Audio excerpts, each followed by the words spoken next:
that would be awesome. All right, we should be live. All right, Sweet. cool.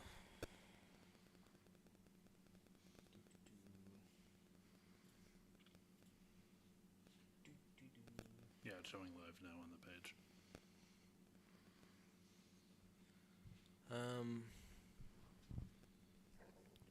Yeah.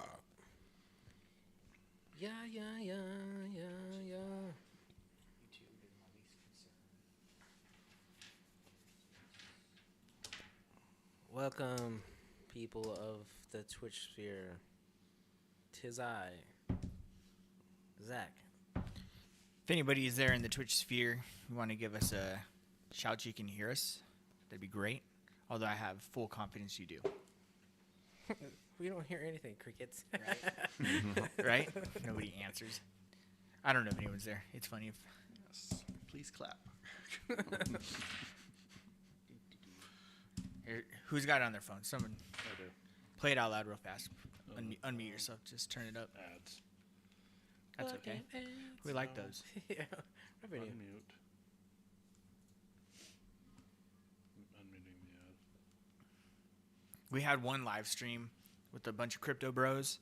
They showed out in force. Yeah, it was like thousands of people. It was crazy. They showed out in force, dude. It was awesome. The chat just was doing this ETH Pampus Maximus chant. Yeah, that was pretty fun. Yeah. Perfect. Okay, we heard it. Welcome. All right, so we don't really engage with the chat as we're playing, because we're recording live episodes, Yeah. right? So I'll intro, and then Little intro. we'll do a quick recap, but we're not doing that in this episode, obviously. So I'll intro, give us it up, and then I'll send it over to Zach. Okay.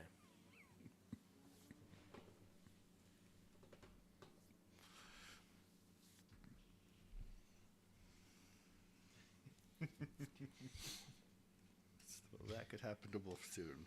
They'll use. So to avoid using AI, they use servitors, which are prisoners right. or whatever. They lobotomized, Oh, re-engineered their brains. is to everyone work cool as with the computers. first- Nice. The first Sunday, because we were originally supposed to do the first Sunday of every month. Can we stick with that? Is that cool? Whatever you guys That decide. works best for me. Sounds like fun There's to me. less holidays that happen near the first Sunday of every month. Yeah. Typically available, so. We've been doing this pretty good now. Okay. All right, 5 seconds of silence.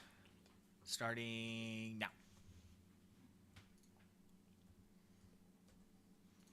What's up, everybody? What's up? What up? Yo, What yo, up? yo, What yo. up? What up? Happy New Year. Happy New Year. We're back. We are the Dice Tell a Story, and we are playing Dungeons and Dragons this time. We're trying out the new rule set, so we'll see how it goes. This should be fun. I know there's been a lot of controversy surrounding it, but screw it. We're doing this anyways. True. Zach is going to be the DM for this. Normally it's John that you guys hear, so we're going to give Zach this one the floor. So go ahead and Yeah. So we're gonna be playing a campaign called within D&D called Jadeborn. It's my own design. I'm heavily influenced by fantasy. So you might find or hear things that are from other creative works. Yeah, What, like thank you, other Gino. settings? Yeah, other settings, other things. You know, it's like I heard some advice once that says steal everything. So I did that. it's borrowing. Let's be real. But we're adding an additional person to this group for Yeah, our, we got a new player with us. D&D. His name is Gino. Say hi, Gino. Aye. Yep, Gino's going to be playing with us now, So- and yeah, he's going to play the D&D version with us. So, and then Esper Genesis is obviously our other Yes, campaign that we it's have gonna going. be- So we're in episode 100. So yeah, give that a check if you're listening. All right. So with that out of the way, let's get into it. A lone figure stands near the edge of the sea of beads. The ground around him shimmers and shifts. A vast expanse of tiny glass-like spheres that whisper thoughts and fragments of forgotten words as they roll gently over one another. faint, ghastly light emanates from the sky above, casting strange, elongated shadows that stretch and twist with every movement. But the man remains perfectly still. He waits patiently, almost unnaturally so. Like a statue frozen in time, his dark silhouette is cloaked in shadows that seem to dance around him, whispering secrets that dissolve into the mist. His head is bowed slightly. Hidden beneath the brim of a wide tattered hat, his features concealed. Around him, the beats ripple in response to his presence, murmuring softly as if to sharing some unknown dread. Then, with slow, deliberate movement, he lifts his head. His face emerges from the shadows, pale and sharp, his eyes dark and deep like bottomless wells. As his gaze raises, a faint glow flickers in his eyes, an unsettling gleam that pierces through the mist. The mist itself seems to recoil, pulling back as if in fear of his attention. A slow, menacing smile begins to creep across his lips, spreading wider and wider. A grin that is more of a threat than a gesture of friendliness. His teeth glint in the dim light, sharp and predatory. The shadows around him twist and curl, growing darker, more oppressive, as if drawn to the malice in his expression. The smile deepens, and with it, the very fabric of the cognitive realm seems to quiver. The beads tremble underfoot, their widespread thoughts growing frantic, fearful. The mists swirl faster, thickening and darkening until it becomes a churning sea of shadows. Then, without warning, the light begins to drain away. The shadows close in, swallowing the man's form. The smile lingering for a heartbeat longer before it, too, is consumed by the deepening blackness. The murmurs of the beads fade into silence, and the mist thickens into an impenetrable darkness, until there is nothing left, only an all-encompassing void. Everything fades to black. So before we actually, that was a little prelude, prologue. I don't know what the word is right now, but I want to, before we actually get into the story proper, I want you guys to introduce your characters as you guys are currently in the city Rayleigh itself. So Gino, I'm gonna pass it over to you. Just kind of introduce your character, what he looks like, a fun fact about him, just for the people at home can know, and maybe like a brief description. All right. His name is Soren Kalen. He is an elf. Hold on, go into features and traits. I was not ready for this. Here, I can go first. Okay, good. It makes you talk into the mics. Oh, right, sorry. So, my name is Harry Ramhammer. I am a Goliath barbarian.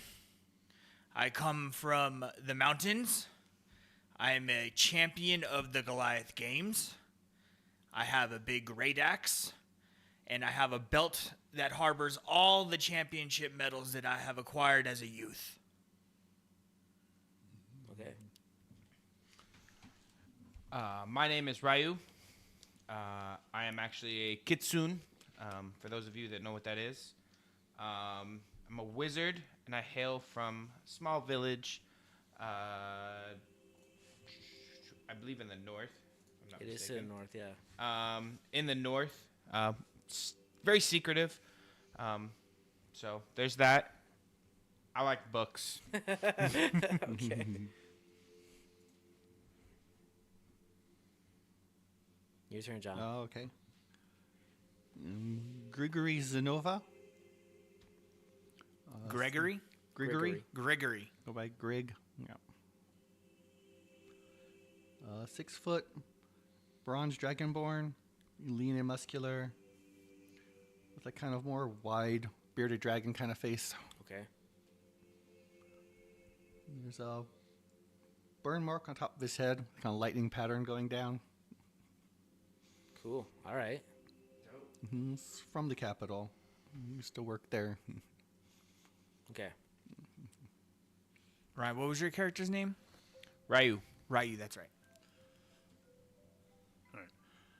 All right. My name is Soren Galen. I am 5'2", brown hair, brown eyes, green skin. small, 100 pounds. I fought in several wars, and I am now a mercenary for hire. Cool. Yeah. As the sun casts its warm glow across the bustling streets of Rayleigh, the city district hums with activity, merchants displaying their wares in the Grand Bazaar, children playing in the courtyards, and the tantalizing aroma of street food fills the air. You find yourself here at an intersection of various districts. An unexpected and deafening explosion shatters the tranquility. The ground trembles beneath the impact, sending startled citizens stumbling and crying out in panic. The air is thick with dust and smoke, obscuring the once vibrant scene with a haze of confusion. People cover their mouths, shielding themselves from the choking air as they struggle to make sense of the chaos. Through the swirling haze, the silhouette of a colossal figure emerged, a towering giant. Its form, obscured by lingering smoke, has seemingly appeared out of nowhere. Its massive steps are thunderous, each footfall shaking the ground beneath it. People fleeing in all directions, and screams echo through the streets. A siren is blaring in the distance nearby. What are you doing?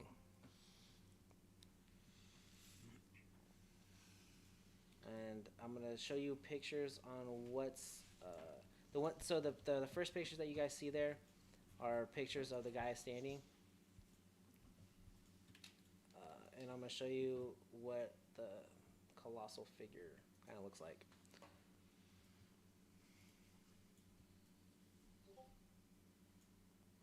Hammer? Ooh, wow. Cool. Ooh. That's not him. Oh, oh, that's That's right, damn. oh, that's your guy. So these are representation. The one that's on the right is kind of more what it looks like. Horrifying. No, she's Oh, okay. Turn. Silhouette. What are you guys doing? Wild. You guys are currently in the at this intersection near the Grand Bazaar. Out of nowhere, an explosion happened. There's this now giant monster. People are screaming. What's your first instinct, Harry? Harry is kind of walking the bazaar itself. He's looking for any fruit to eat, something to eat, maybe even some ale. And as this, so we can see this thing just like pure, just like front and center. Yeah, it's like right. You guys are in the midst of it. Like you guys And so everybody around me is just going crazy right now. going crazy. Yeah, either you look on, you can actually see people who have been crushed underfoot of this of this colossal figure, this giant. It's currently kind of picking up some stalls. You see it like grab a person and kind of just fling them. Is there a person that's close to me that I can help? Yeah, there's you can scan the area and you can. There's dozens of people that are in need. I want to run up to the closest. So I do a scan of the area, and I want to find one that I deem is helpable. Like, obviously, some of them is just dire, so they're not worth trying to save. Not that they're not worth it, but it's not.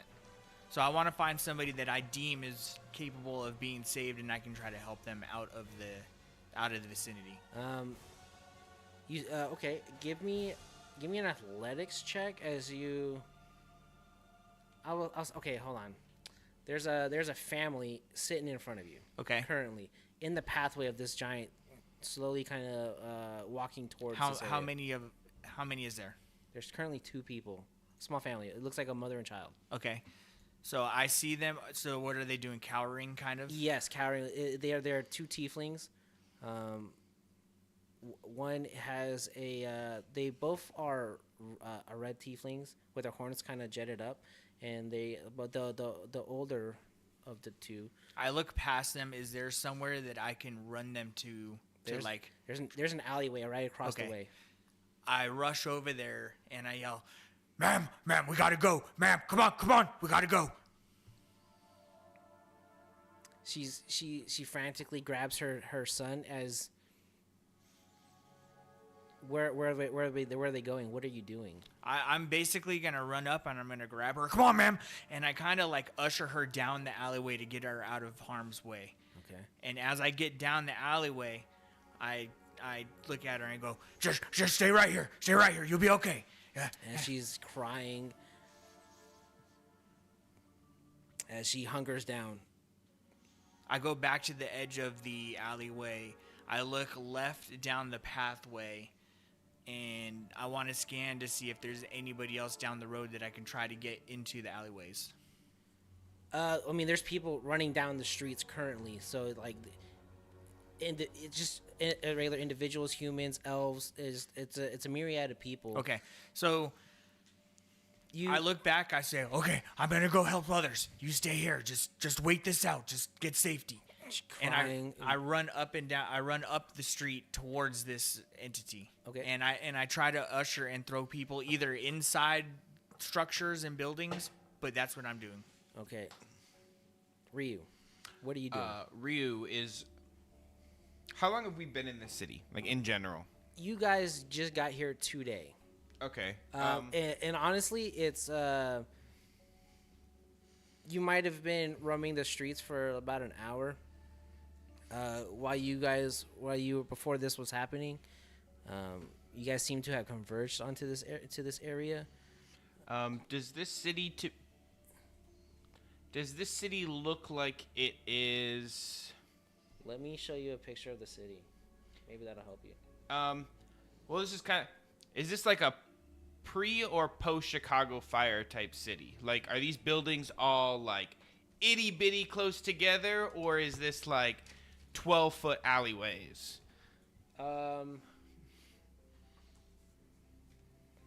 There's Rayleigh right there.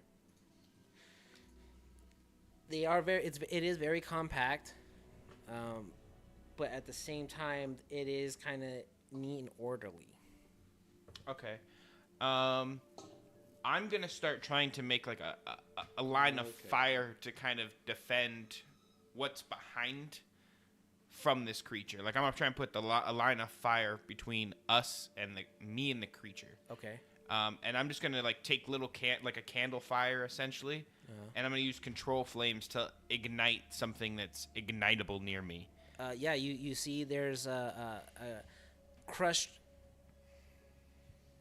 stalls, that have been either broken in him walking or have been thrown. But there's definitely debris in the way of where this creature is at that is definitely lightable. Okay, yeah, I'm just gonna start lighting these like piles of wood on fire essentially, and just expanding the fire and try and like scare the creature. Is what I'm going for. I'm gonna use control flames to do it. Okay, perfect. Which I can jump fire within 5 feet and expand that fire. Perfect. There's a line of I don't want to say a line of fire, but the debris that was in front of it. You guys who are there have seen it just catch fire, and as the fire starts to grow, at that point in time, that you see the nearby guards that were in the area of when this was all going down, you started to see them pull out swords, bow and arrows. Some even have pistols. Like this is the Rayleigh is a highly advanced, out of the world or within the Reloria, they are like the most advanced. So they have pistols. You see some with pistols, and you see some even flinging magic at this monster themselves. Grigory, Okay. what are you doing during all of this? Rush towards it looking for anyone that's hurt. You rush towards the monster looking for anyone that's hurt? Yeah. Okay. Yeah. As you're heading towards the monster in this intersection, as it starts to slowly walk, underneath its foot there was a pinned man. I don't want to say his lower half, but he's clearly missing like 2/3 of one leg and maybe like a third of the other, depending on how he landed. Just crushed. As you see the monster lift up its foot, and you just see the viscera and gore just peel off the foot. Oh, fun. Like a medicine check. Try to tourniquet the legs and stabilize them. Okay, yeah, you could definitely do that. Give me a roll Okay. as you run up. Give me also as you're getting closer because you're kind of behind him, but you're close to the monster. I also want a dexterity save Oh, okay. as you're now like in the thick of this earthquake. Oh, okay. So give me the dexterity roll first, the dex save.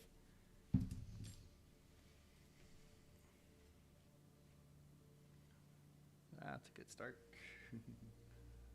9. 9. Yeah. You get really close to the individual as the ground, the closer you get, the more the tremors are there, and well, not are there. Just the more powerful they are. And as you get close to this individual, right before you even get to them, you kind of fall right on top of him. Give me now that you're on top of him. Give me your medicine check. Oh, okay. Come on, John. Yeah. There we go. Running, not so good. Medicine, actually good at. 23. 23, perfect. Yeah, you deem that this individual is can be saved, and you start to rip off. Either you have bandages or you make some sure. tourniquets off of like proficient a in short- medicine, so should have something, I guess. you have a what? I'm sorry. Proficient in medicine, so I should have some kind of. Yeah, stuff. you have a roll of bandages Yeah. that you quickly kind of fashion into a tourniquet, and you like seal off both of his legs. All right, Soren. Soren. I notice the guards I notice the guards that are running towards, and I go and join them and shoot at the creature's feet. Okay, perfect. Give me an attack roll as you're launching arrows at this individual.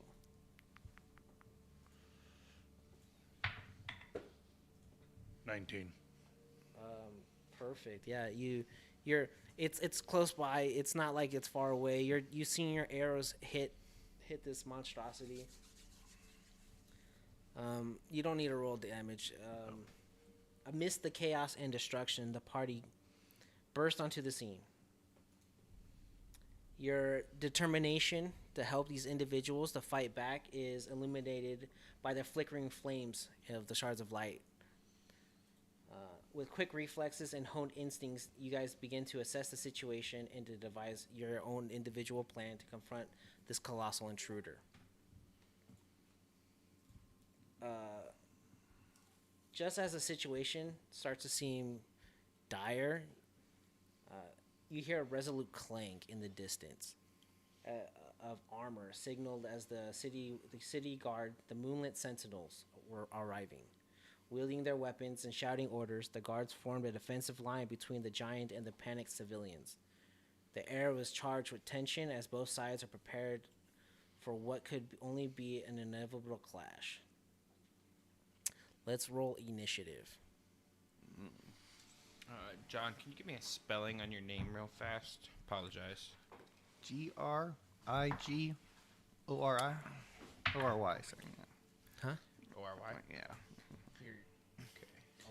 When you're like this, when you're looking at your screen, Yeah. you're like, Yeah, I tried, man. I'm trying. Initiative.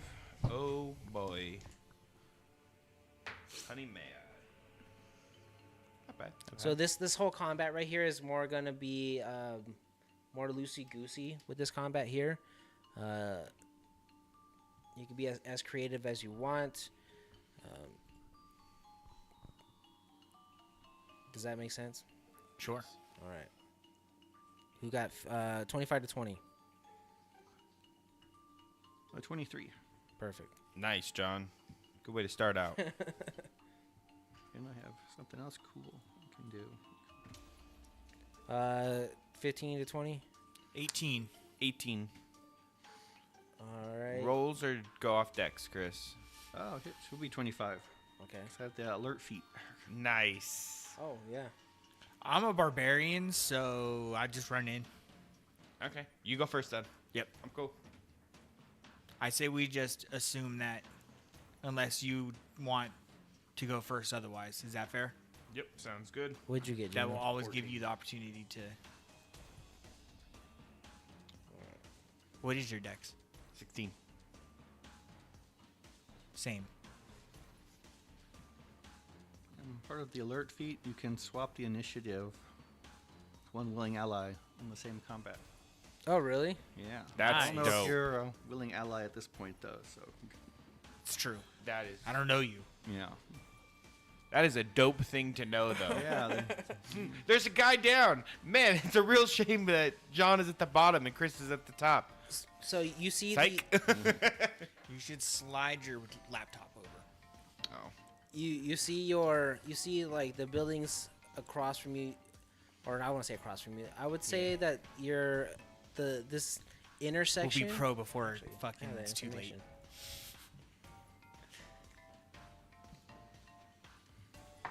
So this intersection is 135,000 square feet. It's pretty big. It's like I said, this place is a monopolis. Metropolis. Metropolis. Thank you. There's roughly 33,000 individuals. You guys don't know this, but I'm just telling you guys. Just for scale. Just for scale on like where you guys are currently at. You have towering buildings of different homes. They could be clinics nearby. They could be of shops if they like reach the Grand Bazaar. If you want to visualize, it's a rectangular space that could be 165 feet by 200 feet. If we were to So map it out. I'm imagining a large open bazaar square where there's trampled tents and things right now. It's not technically in the bazaar. It's like on the edge of the bazaar. Okay. So there are some of those. So it opens to the bazaar. Yeah, pretty much. Gotcha. Um, Is the bazaar area larger than where Yes. we are? yes. So the bazaar is huge. Yeah, yeah. Okay. It's like a giant fucking mall. Okay, it's like a staging area or a park kind of situation. Kinda, yeah. A little smaller than a football field. Sure. Not 100% sure. I'm gonna say yes because I don't 300 know. feet. Oh, okay, then yeah. Oh. So up first is gonna be John. Okay. So You- can you you ha- describe this thing one more time? The monster itself. It's just a towering, colossal figure. It has like a big gut. No visible weapons that you can kind of see. The air is thick and hazy. The closer you get to it, the easier it is to see. But the further out, it's just clouds of smoke and debris. That even further out, that you wouldn't be able necessarily be able to even see the giant. It looks solid to us. It's not. Yes. It's not like the air or something. Very much so. Okay. And And then where did it erupt from exactly? it was in the middle of the intersection. Just from the ground, or Yeah, from you like out of nowhere, it just appeared. Just Got you. It was just a loud boom, explosion, monster. Gotcha. Okay. Perfect. You ever see Attack on Titan? I'm glad I wasn't the only one thinking what this was. So I originally didn't think about Attack on Titan until someone else brought that up to my attention. But it's just like out of nowhere, it's just explosion, fucking giant. I don't need any explanation. I will roll with it. Okay. perfect. Have you watched Attack on Titan? Zach? I've read Are it. we talking like normal Titan or are we talking colossal Titan? No, it Yeah, would. that's a good question. It would be along the lines of like I guess a normal Titan, like an Attack on Titan. Okay. Like Gotcha. 100-ish feet tall. yeah, it's jeez, yeah. compared to for individuals to kind of get like an idea, it's about the size of a hill giant, if that makes sense. Okay. Those How who big's know a hill D&D, giant? 30 feet tall. they're like this. They're smaller. They're the smaller out of some They're of the more other like giants. 12. Yeah, they're not the super tall ones. They're not. Yeah, they're not super tall, but they're Okay, it's not 100 feet tall. It's like 12 feet. Okay. Okay, so I'm not well, gonna they're go not. They're not difference. 12 feet. No, it's not I'm not 12 feet running tall. up to It's- this thing and hill chopping at giants its are- freaking like calf, right? Well, they're considered. It's still a huge, Okay. huge category. Yeah, huge category. Yeah. Giant. Gotcha. Perfect. Yeah. Okay, yeah. Okay. But still, it's like 20 feet tall versus 100 feet tall. Yeah. Yeah, like Yeah, sorry, because I Thinking threw of, the like, word 40K colossal in there. Titans, That you're yeah. like, yeah, You're gargantuan, not gonna yeah. take on a Titan. Maybe you'll take on a knight, Yeah. but you won't take on a Titan. let's bring this Yeah. back to D&D terms. yeah, yeah. So Fucking yeah, nerds. it's a huge giant. Okay, that's huge. In this okay, square. not Gotcha. cool. Okay. That makes a difference whether you try to do something. Okay.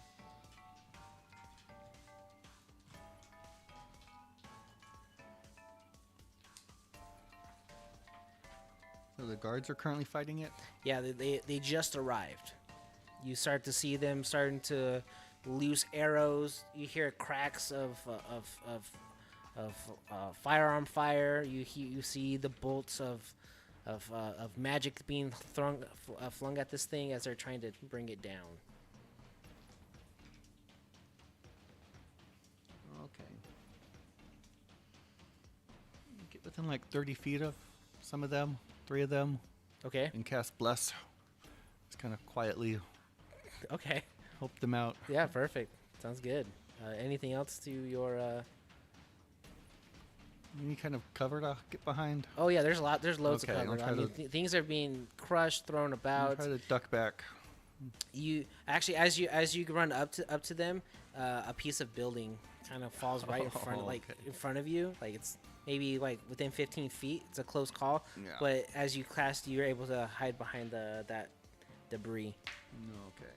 Anything else? No. All right, Henry, Ramhammer, That's Harry, sir. Harry. Sorry, what you're up, sir. So, how far is it away from me? Currently, it's probably about 25 feet. I mean, you're like right in the smack dab in the middle of this thing. It's like slightly further out from where you're at. You're not directly in front of it, but you are ahead of it within 25 feet. Just because I'm a little weary about where this thing came from, I want to get a running start and throw a javelin at it. Okay. Where any particular spot that you're trying to hit, or are you just launching it? Square center. Square center? Chest. Okay, chest area? Okay. I run, and as I'm about to throw the javelin, I panic. I put the javelin away, and I feel a little shame, and I pull out the great axe, Okay. and I just go to cleave. Okay, you're going to run up to it? I don't know who saw that, but Give me a quick perception check. The 3 that are here. See if it, with disadvantage because it is smoky and stuff. Yep, that tracks. I don't care enough at the moment. Okay. I rolled a 1 if it matters. 14. I did roll good and bad. So 7. Nope. Too busy ducking. You notice what you see is you see this Goliath pull out his javelin, but then you see him put it away, and you see him go up to it and start to attack it with the great axe. Alright. You don't see the shame that befell upon him, but you do see him just. I think I'm gonna just switch to something else. That's kind of what you get from Okay. that. 16 to hit, sir. That hits. I'm two-handing this. And as I put the javelin away and pull my great axe out, the shame causes me to go into a rage. Okay. And I rage. Perfect. You get so angry at yourself, you're just Yeah, I'm so mad right now that I'm raging. so mad. Like, so many things are, like, so many emotions are just overcome. All right, we got the emo Goliath. Hell yeah. 7, please. Okay, perfect. Up next is going to be Ryu. Ryu is going to. Oh shit. Can we say that familiars go after their masters for ease of thought, or just you want me to roll a initiative? Spell No. dictates a roll, but No. Oh, it dictates a roll. it has its own initiative.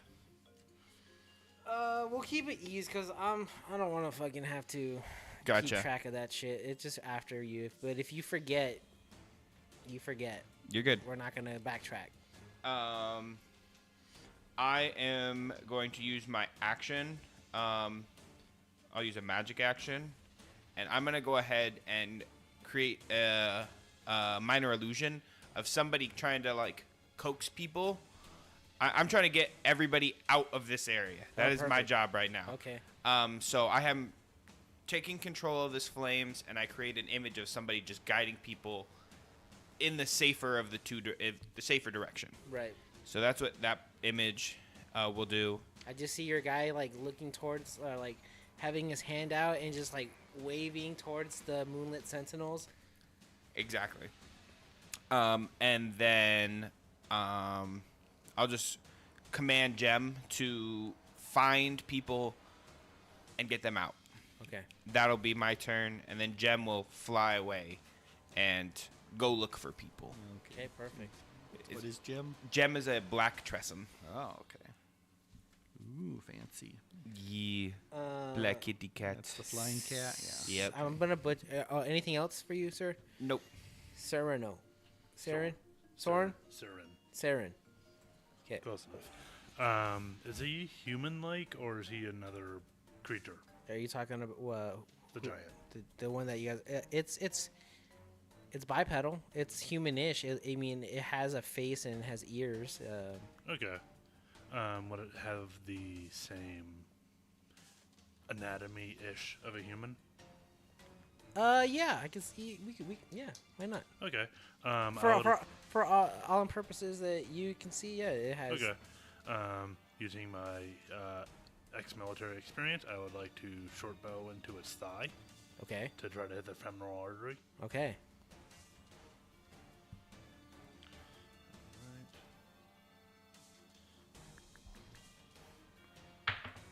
Right.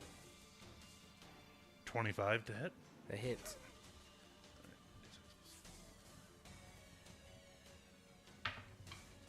Eight damage. All right. Perfect. As you launch your arrow, and it does find, it hits home, and it's hitting the femoral artery. Where is that exactly? It's in the That's around the like groin? center of the thigh. And It's would more the cause someone to groin bleed. area goes out. Yeah. Okay. It would cause someone to bleed out. Goes of the head. down lower. Yeah. You hit close to it. You don't nick it at all. Okay. The hide of this monster is really thick. Even though you do end up hurting it, you hear it roar out. And then as you guys all seemingly to attack it, you hear out. You hear a guy go charge, and you just start to see more arrows. People in armor with their two-handed like great swords come up next to you as they're attacking this thing head on with right next to you. You see individuals who have their bow and arrows stand next to you as you are flinging shooting arrows at it, seeing where you shot. So that whole entire area starts to just get pelted with arrows.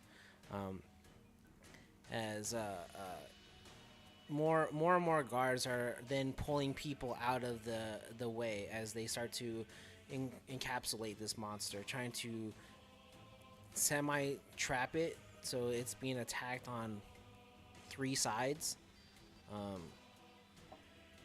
Seeing this surround me and the sudden urge and help from the city folk, the guard essentially, right?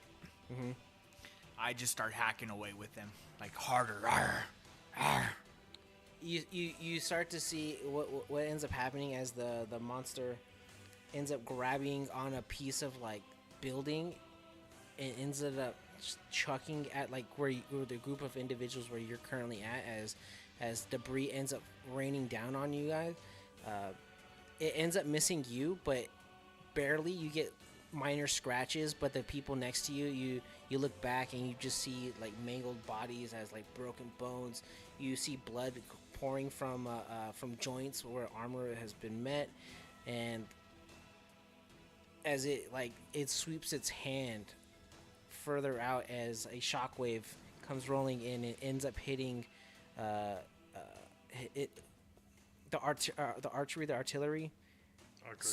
artillery line that you've kind of established as you guys kind of fumble over. Other because of the broken debris that's been surrounding you guys, there are some individuals who have just been impaled. Again, you take minor scrapes. Okay. Yeah, I see this group of people that were once next to me, kind of behind me with, broken bones. They're just done for. And I kind of shed a small tear of grief crosses my eye, but I look back up, and I just attack this thing with all my might with the rest of the group. As you guys ebb and flow for like combat, like true combat doesn't last hours. It barely lasts minutes. As you guys are making some headway, but then the tide shifts, and then other individuals, other guards, end up getting destroyed, and some civilians get caught in the crossfire as well.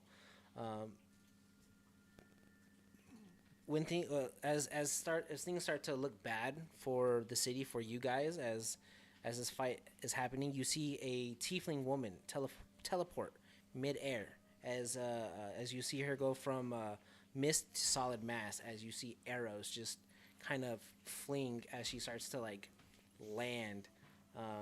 You notice her deep onyx skin. Those who are looking, you see her deep onyx skin shimmer with faint crimson undertones. They look like embers of a dying fire. You see a pair of majestic spiraled horns emerge from her forehead, and they're rich with hue reminiscent of polished mahogany. These horns curl gracefully, framing her striking face as it emphasizes her infernal heritage. Solara Lilithra has joined the fight. I'm going to show you what she looks like. Solara? Solara, yeah.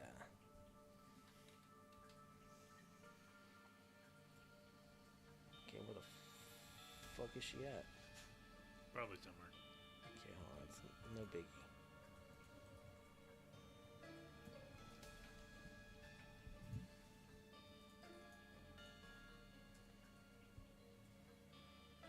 Okay.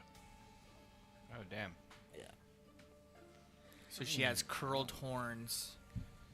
They're, yeah. She has like a blue onyx skin. No, it's I said, yeah, you can say blue. Yeah, blue, deep. It's like a deep, deep blue onyx. Yeah. It's almost black, but not quite. As she starts to fling her arrows, you notice once the arrows leave her bow, it's not even a bow, I'm sorry, it's a crossbow. You just start to see the tips of the arrows start to crackle with fire as it starts to land, as it's now like this thing is starting to catch on fire, peppering it with more arrows. All right. Harry kind of stops for a moment, and he's just kind of stricken by her beauty and elegance. Then he goes back to smashing. What are you doing, John? You're up. So how's this thing looking? Looking like taking any damage? It's or? taking a lot of damage. Oh, okay. It's looking pretty rough. It's almost there. Okay, let's see about Goliath fighting it. Go run up beside him and start trying to hit it. Pull out my mace and shield. As you get right next to him, you feel a the feeling that you were feeling, the feeling that brought you to this place. You feel it like kind of like snap in place in your mind, and you actually feel stronger whenever you're next to this individual. As I was watching this tiefling, right? You said, as I'm watching this tiefling gracefully enter this battlefield, what pulls me back is when this person comes and stands next to me. I feel this urge to turn back to the fight. The same feeling that he was feeling, you feel the same thing too. So on your next rolls, you guys get to add a +1 to your attack rolls. Hell yeah. Damage or the DC? Just to attack. Okay. Okay, so 15. Okay, yeah, that hits. Okay. What are you hitting it with? My mace. Okay. So 5 damage. As as you go to swing your mace, you see flaps of skin, of muscle, of just meat kind of just hanging off of it. And as you go to Okay, so this is more organic and not shadowy. It's oh yeah, no, this living is thing? solid Okay. organic. Yeah, there's blood seeping in the Oh, ground on okay. this thing. So, just for my vision, it almost like it plane shifted in. Sure. Not that Harry knows that or anything. Yeah. But essentially, just my vision, the player, Yeah. is that it just kind Yeah, of it it certainly just didn't plane walk shifted in. right in. Yeah, this. just boom. It certainly didn't walk in. Yeah. Yeah. but it is very much organic, Yes. real, not Yeah, shadowy, Not shadowy. Okay. Very much. You start. There's blood that. not elemental. Yeah. Where you frontliners have been hitting it, there's just like pools of blood just gushing from it. But as you hit it with your mace, you just see a huge section of where was once flesh has just been caved in, and yeah, Oh, okay. your mace comes back covered in gore. Okay. Anything else? No. No bonus action stuff. No, that's it. As this Dragonborn stands next to you, like I said, you feel stronger standing next to this person. How tall are you, by the way? About 6 foot. You're only 6 foot. Yeah. Okay, I'm like 6'8", 7 foot. So Yeah. Okay, but I kind of look down, and I go back to cleaving. No. Give me an attack roll. Who? You. Me? Yeah. Ryan. Does your plug fit my computer? Oops, dropped. Does Your power? Woohoo! Can we find out? We can Nope, certainly that's find not out. gonna help out at all. Fuck. Computer about to die. Yeah, it is.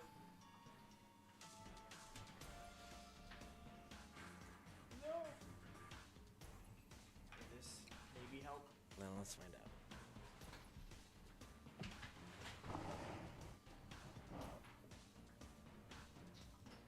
That actually did work. Yay. Chris came in clutch and saved the day. We didn't have to stop. Okay. Anything else? Wait, you attacking it? As you just kind of just. Oh, I have a 14 + 1 + 6 for my great axe attack, Okay.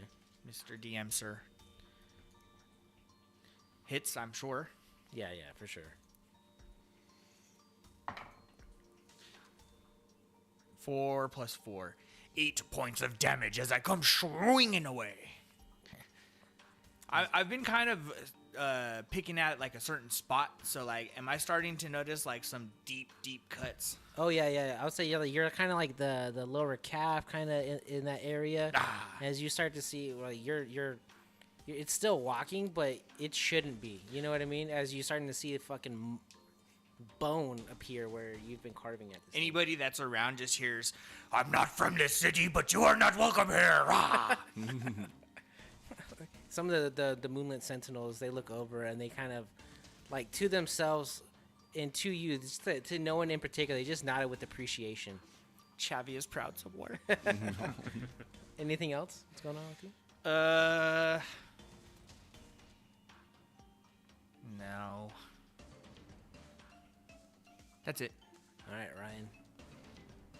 Ryan. How many people are like? Does it seem to be civilian empty currently, or am I still like guiding people out?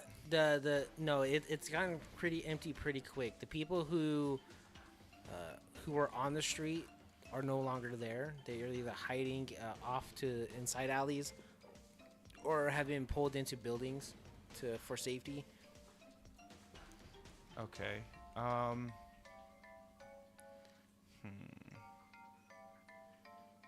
And you said this creature's about 20 feet tall-ish. Ish. Well then, it takes up about a 10-foot square roughly. It's huge. It's not large. I would say that's a large. It'd Okay. be bigger than that. Let's see. Well, I'm not sure if that would work then. Oh, we're gonna try anyways, actually. Seeing that my job here is pretty much done, I'm gonna turn my focus to the creature now, and I'm gonna kind of just wave my hand out towards it, and there's just gonna be a pile of like, you just smell butter in the whole area as I cast grease underneath this creature. Oh, okay. It does need to make a dexterity saving throw. How big of an area is Greece? It is a 10-foot square So centered. perfectly under it. Ish. Large is 10 feet, so it's probably in most of it. But I put it centered on that creature. Yeah, but so Under basically, one I'm of its saying feet. Yeah. none of us in the surrounding outside of it are affected. No. So it's underneath it, right? Yep. It's dexterity. I got a 17. Okay. Well, it saved this turn. And if it ends its turn there, it's got to do it again. Okay. So, but that is my turn. All right. One more time, Gino. Okay, What's your character's name? Soren. Soren. Soren. Okay, Soren. Like the vampire. Sure. Sure. Yeah. All right, Soren. It helps you remember. Keep firing arrows at it in general. In general. Yeah. Okay. Not aiming for any specific area. You're just with the rest of the archery line, just loosing arrow after arrow. Yep. Perfect. Go for it. Yep, roll. 20. Dirty. Awesome. Yeah, that hits. Okay, and then...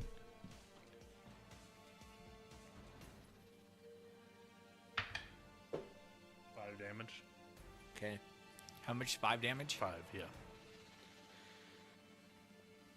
As you loose your arrows, hitting this monster, the surrounding Moonlit Sentinels start to encroach on it as this monster is looking rough as the fighting is going on. You see Solara, the hot tiefling. She kind of does this weird she like runs up, does a brief teleports behind the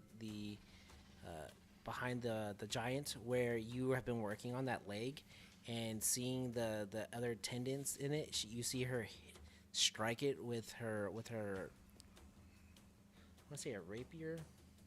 Rapier. Hold on, give me a second. I can tell you It's exactly. nothing personal, kid. I'm sorry, with her short sword. You see her attack with her short sword, cutting through that tendon, and then you see as that tendon breaks, she disappears again. Where'd you go, hot tiefling? As she disappears, you see the other Moonlit Sentinels just start to rush in as the creature starts to slip backwards, as it starts to fall back due to the grease. And it just becomes a feeding frenzy of piranhas attacking this hunk of meat, as you have all these individual people just hacking at this thing nonstop, to the point where it's just a hunk of meat, like blood and just meat, and it's just you saw the heave of its chest rise its final time as it. Did we feel ourselves like getting pushed out of the fight? No, not at all. So we were very much a part of that hack and slash Yes. to meat grind? Yes. Perfect. Slash hack. Yeah. Eventually, the giant's resistance has waned, and with the final earth-shaking blow, it collapsed onto the ground defeated. The smoke began to clear, revealing the aftermath of the battle. The city in disarray, injured citizens, and you guys standing as the triumphed defenders of Rayleigh.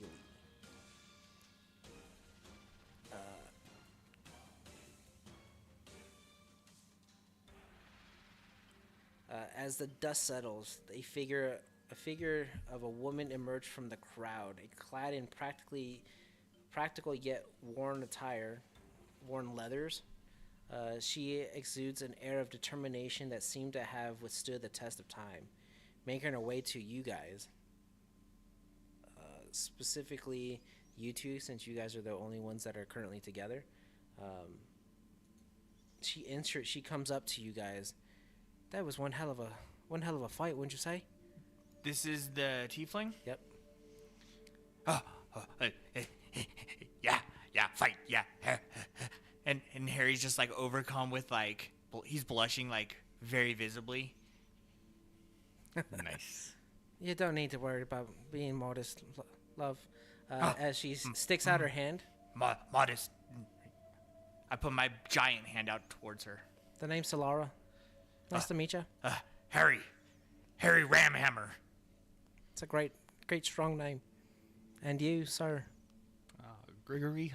Gregory. Indeed, quite a fate. I haven't. You're Gregory? I'm Harry. Hi, Harry. It was a pleasure. I think I need to. Or not. I think.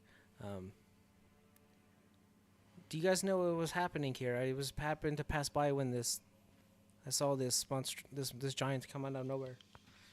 I was looking for food and it just came from nowhere. I don't know. But I killed it. We killed it. You helped. You did so good. I appreciate it. I really do. Well, I mean, I'm gonna go talk to Captain Roland Stormborn. I see him over there.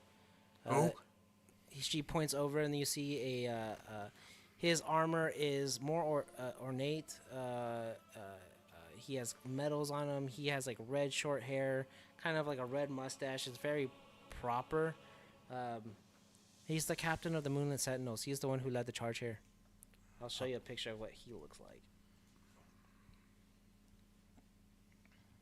Oh, well, I was, just doing my part. I'm not from here. Are you from here? Not originally, but I've moved here and made this my home for the past 15 years. I love you. All right, I'm going to go now. Thank you so much. Bye. And as she walks over to Sir Roland Stormborn, as you see him giving directions and coordinating people on what to do, like on tasks and stuff like that. You guys are currently left alone. There's no one near you currently. Give me perception rolls. As you see guards who were once there start collecting their injured, who start to you start to see some individuals start to talk to some citizens and stuff like that, trying to get a story, trying to get their statement on what happened. What did you guys get? 14. 14? 8. 8? 7. 7. 17. 17. Okay. Makes sense because you're right there. Everyone else is currently preoccupied either by just the chaos and the destruction that is around you, but you're just being right there. You start to see the flesh of this monster, the blood too, start to be somewhat semi-translucent and goop-like as it starts to I want to say melt. Like dissolve? It dissolves a good word. Not just as long as it's not like actively putting itself back together. No. You're just seeing it go from like what looked like solid material into like a gelatinous goop. In a mere moment, what was once a fucking giant is now just a mound of sludge. I'm not the most intelligent, so I just kind of watch it in awe. And I don't say nothing to nobody. And I don't pay too much attention to it either. You're the first one to notice it, but it's definitely noticeable as you guys are like looking over. Once a monster dead lying there, covered in grease and blood and torn viscera and whatnot. It's just a heaping pile of goop, sludge, slime. I look over to Greg.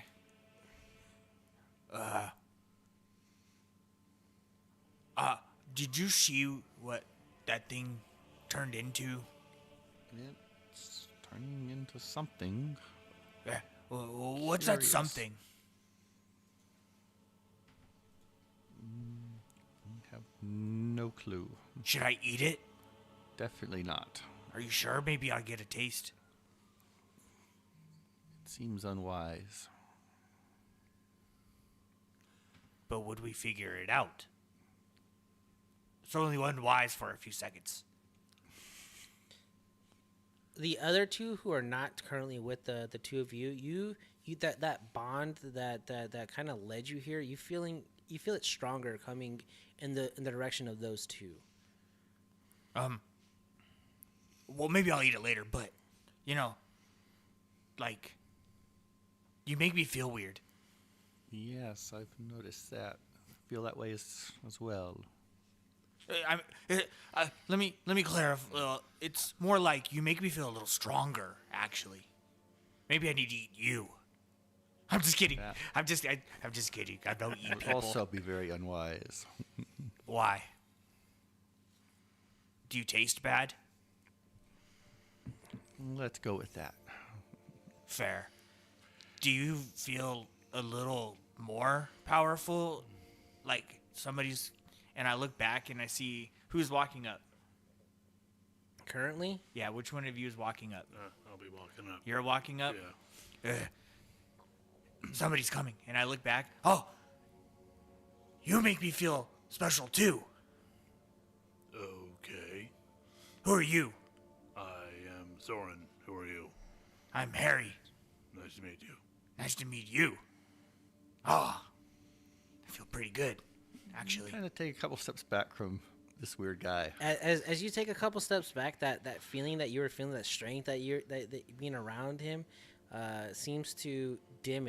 Hey, you come back. You come back. So I want to make it clear, this is not something that you'd be able to use to help find each other. Well, you kind of can, kind of can't. It's I don't want it to be like broken in a way like Hunter's Mark. Like you're not going to be able to like Track somebody. track each other. It's more of like When we're next to each other, we feel right, it. yep, right next to each other. Got You it. guys feel it. Like on our loins or somewhere else? For Harry, it sounds like in his Stomach, loin, same difference for him. For me, it's like when you find, those big mushrooms on the side of the trees and you eat them and your whole body feels like it's glowing. That's what it feels like. For me, it feels like a natural confidence. Yeah. So, the mushrooms. Sure. I haven't had the mushrooms myself. You look like a forest guy. Surely you know what I'm talking about, though.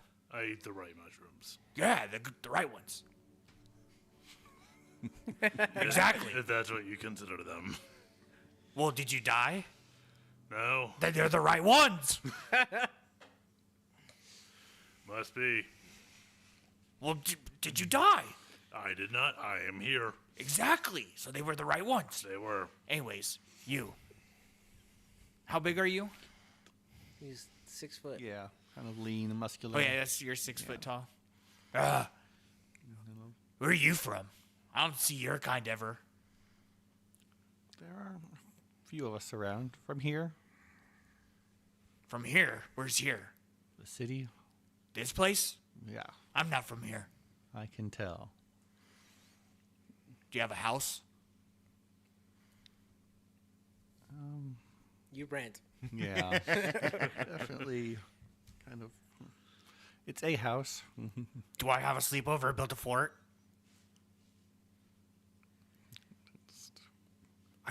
Just blinks a kind of lizardy way. I don't really have a place to stay, is what I'm saying. I'm not from here. There are a number of adequate hotels and rental situations. Oh, I see. We have this great bond of mushrooms, and you're just gonna do me like that. I thought we were gonna go trip together. As you guys are sitting there talking, you hear clinking as Roland steps up to you guys, along with Solara. She's back, but he sees the three of you. He notices you off in the distance. For you, now, what kind of clothing are you wearing? Because this would be a very ceremonial, ceremonial clothing, like a pilgrimage clothing. And just know that where you're from, it's very hot. So just kind of keep that in mind. I'm covering. Like I look very human-like at the moment. Like Okay. Robes are just kind of covering my everything. Okay. What color are the robes? Robes would be a more neutral, probably just brown. Like Okay. a run-of-the-mill, try and not attract any kind of attention. Okay. Very easily looked over. And Jem is probably... Ryu's just putting out the fire, first of all, Oh, okay. that he created. Yeah. He's kind of reversing course on that to not become a problem. But then Jem is probably just going to be, like, feeling that tug.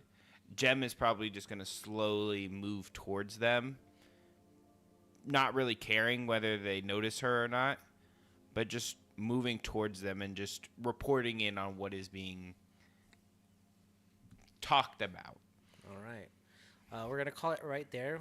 We'll pick up our next episode right where Roland Stormborn is meeting up with the group for the first time. Roland. Roland, yeah. Okay. All right. Awesome. This was our first episode of Dice Tell the Stories Jadeborn. I thank you for listening. Whoop, whoop. Please keep your comments, concerns to yourself. I do not need them. I'm talking to the listeners, and not the group that's in front of me. Just making just making that known. No negative needed. Anyways, yeah, we are the Dice Tell the Story, and you can find us on Spotify. You can find us on Twitch, old episodes on YouTube, Podbean, X, Twitter. We do our live episodes, so you can listen in and see how we record them. And we will be back for the next one. GG's. Oh, real quick, I do want to say you guys have leveled up, Ooh. Nice. but you don't do it yet. GG's. Even better GGs. So when you guys go to sleep, you guys can level up then. Perfect. We are the Dice Tell the Story. GG. Oh, boy. All right, All bathroom right, break. Twitchers. We'll be back in 5 minutes. We're going to use the restroom, and we'll be back to record another episode in a couple minutes. The music will stay playing.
true.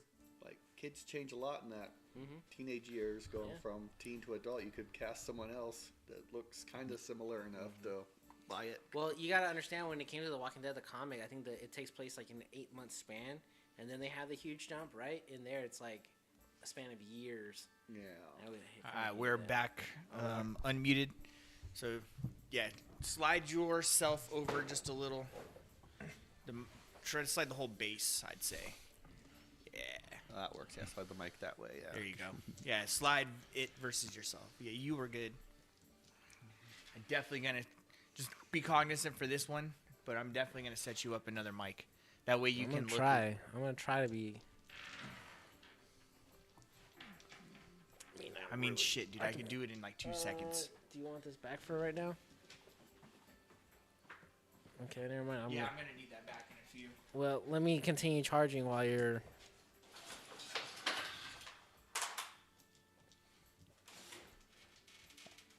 Are you trying to set up another mic right now? This very second? No, it's fine. Let's Yeah. keep going. I mean, it would literally take 2 seconds if I found it. Yeah. Yeah. it's A lot. Because he's already plugged. Alright, screw it.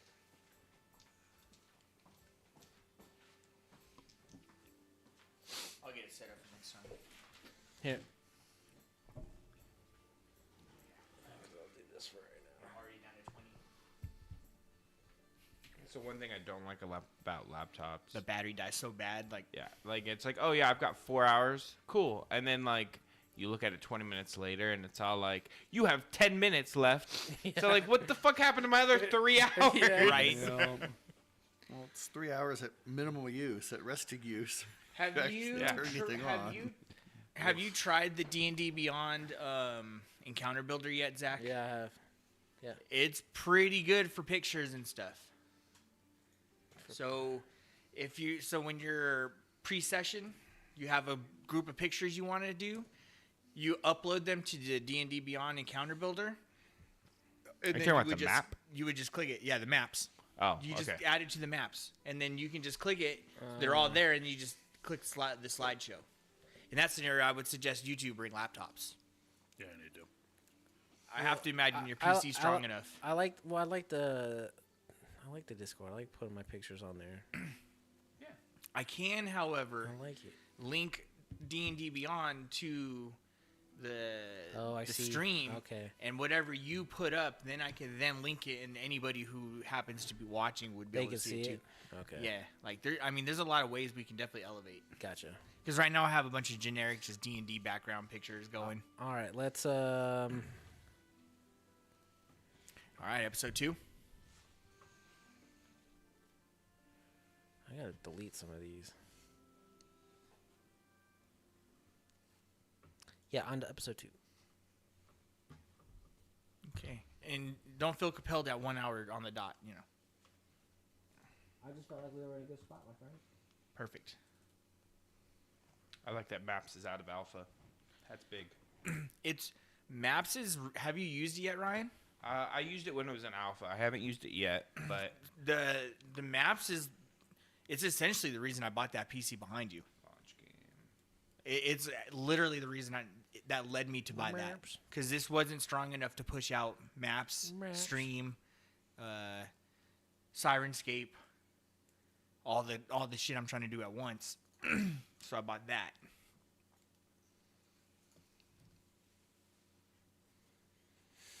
Happens when I click launch game. He has to set it up. Yeah, I was gonna say Yeah. that's cool. It's really good. Okay. Yeah, like it'll say But can I set it up to where like I tell it when I want it to drop, or does it? says you're not. You your DM is not currently literally just hosting click the game next session. slide button. Oh, okay. And then if you want to use it as the battle map, you can place tokens. You can, I mean, in all reality, it's legit. and I could connect it all. So, tee. Fucking Dan. All right, everybody good? Let's get this second episode going. Okay. Let's go. Let's go. 5 seconds of silence, starting now.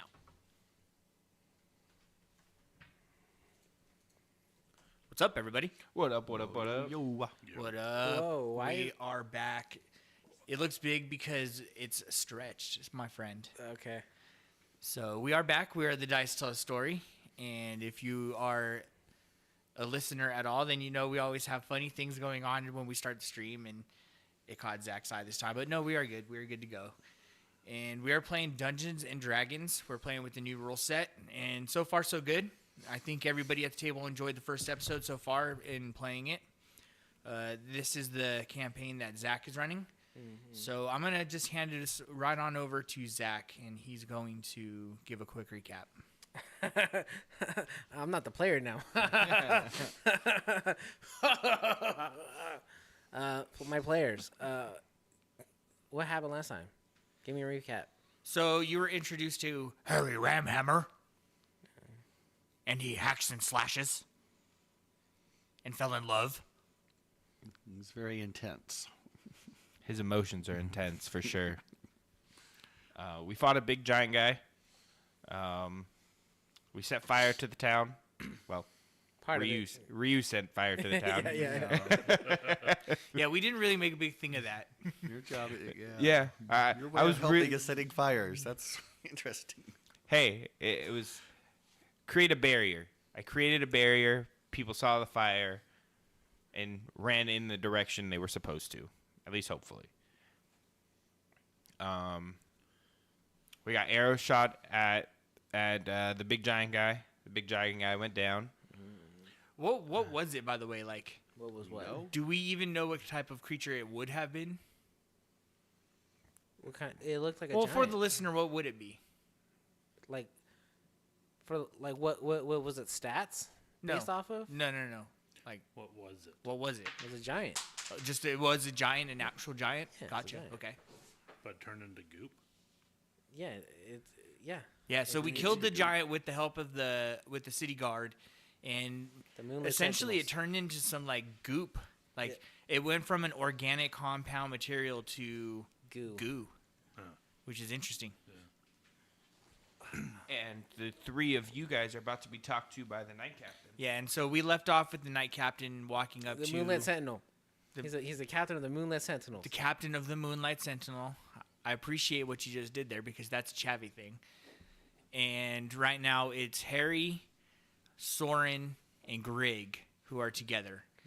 And then is it Ryu or Ryu? Ryu is kind of off to the side behind us, trying to cover his tracks with the fire he kind Yeah, of started. he's like killing it using magic. So we'll pick up right there with the So captain. right now, you guys just got finished again taking down this giant. The aftermath of this fight is That's not Just- a good one. yeah, it's not with chaos, and you just see just broken debris everywhere. Broken buildings are in the area. You see people crying.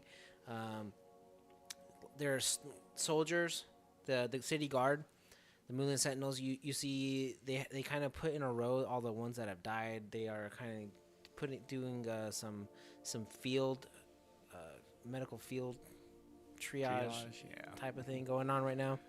And as the three of you, Soren, Grieg, and Henry, Harry. Come on, man. Harry Ramhammer. you guys are all sitting there right next to the goop as you see Roland Stormborn and Solara kind of walk up to you. And Kind of subtly try to get behind these two. Like, I had to step back a little. yeah, no problem. Just Say kinda say you run into Jem at this point. almost stepping on a cat with wings. Just looks up at you and meows. Stares at it. Meow. he walks up to you and I safe to say you guys are all males. Mm-hmm. Okay, gentlemen, I appreciate what you have done for my city. My name is Sir Roland Stormborn. I am the captain of the Moonlit Sentinels, and my friend here, Solara, has informed me on what you guys have of what she has seen during this conflict, and just touched on what you guys have done for these civilians. It was nothing. Always happy to help. Appreciate it. Where'd the other one go? Yeah, me. Anyways, Are you talking about that one right over there, putting out the fires? where's the other one? The other one, what? Isn't there 4 or 3? Well, there's the 3 5. of you, and then there's the gentleman over there putting out fires, which I appreciate. So 3. Sure. I'm not talking to you anymore.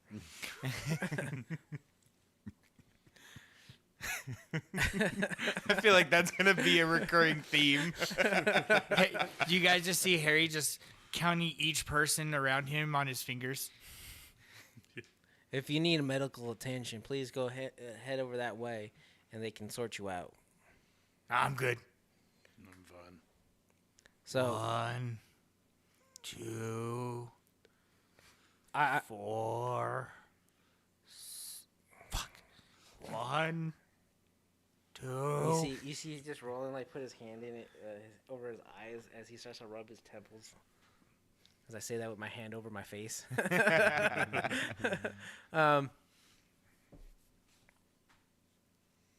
I wanted to personally come over and thank you and get your statements on what happened. From my understanding, this thing just came out of nowhere. Do you have any idea of what's going on? I'm not sure. I heard a loud explosion, and it was there wreaking havoc. Just killing, destroying, and figured it would be a good thing to fight. Well, I appreciate that. That's kind of the what the reports that I'm getting currently is that this thing just popped out of nowhere. It's Strange. very strange. More concerned about what it's doing now. Like, pointing at it, liquefying. As he looks over, he's starting to see it like liquefying the goop, and the expression on his face is just utter shock. While everybody's kind of staring at it at this point, I want to take my axe and kind of put my axe in the goop and kind of like spread it around as everybody's watching. Okay, give me a Oh no. D20 roll. A D20. 12. 12. As you're like spreading around the goop with your axe, you have your axe in there, and as you bring it out, you see a little hand kind of not like peek out. What? Like a A dismembered. the form of a hand Not of not goop. not the form of a hand. You see a little hand. A little hand, like Yeah. an actual tiny little hand. Yes. That's depressing. I frantically like try to find more body. Give me a no. Give me what's your passive strength? Probably at least like 18. 18. Okay, yeah. You pull out. You don't pull out. You grab onto the. Whoa! I ain't reaching out and grabbing nothing. No, at you this just point. say you're with grabbing my by- axe. Oh, with your axe. I'm like Okay, well, no, scraping it on the ground and like splitting it apart. Okay, as you are scraping it and putting it apart, you start to see an arm and part of a shoulder and a tufts of hair that are kind of stuck to like the head of a. Does it look like a child? It looks like it could be. I mean, give, You guys kind of see me start frantically. Hold on, little girl. Is it? I don't know if it's a girl or not. yeah. Hold on. And screw it. I reach out and I try to grab it. yeah, as you go to grab it and you hear this like sucking sound as it there was some resistance. it kind of just slides out onto the ground at your feet. You This see can't be you good. see you see, do see a child. It is a child. He's a child. And he has like really like kind of like shoulder length hair, or it looks to be of a boy. You just really don't know. So how big is this pile of goop then? It's- For me to it's- imagine the it's- kid coming out of this It's pretty big. Well, it's a huge creature. Yeah, it's probably like by its foot or leg. thing. Yes. Still, So like, how tall is the mound? I would say the mound would fill this room. What? But 12 by 12. Sure. So huge. It's mound. huge. It's a huge mound. Gigantic mound of goo. Of goo, yeah. Okay, I'm definitely. I don't care. I'm putting my hand in whatever I gotta do to get this kid out. Oh, hold on, little boy. Oh. And I'm just like, now I'm looking around. Is somebody gonna help? Yeah. Oh, And I start reaching, and I See just what he pulled out. Like, to do a I medicine draw- yeah. check, like clear the airway and all that good stuff. All right, give me a medicine check. Give me one. As Roland walks over, he like parts apart you guys, seeing what's going on. 9. 9. Or is it 5 or 6? He's like, "What are you doing? Like, get the child to that triage right now. They are trained professionals." And you see Solara like 10. Ooh, 10. sorry, 11. It's plus 6. 11. Oh, 11. Oh, Wow. that changes things. Oh, Okay. okay. Sorry. Right. Sorry. Backtrack Well, a this is little our- bit. At this point, Jem will just walk over and just touch the kid's forehead, and he's gonna deliver a spare the dying on the forehead of the kid, just in case. Just in case. Okay. As you start to, how would you clear the airway of this child? How would you do that?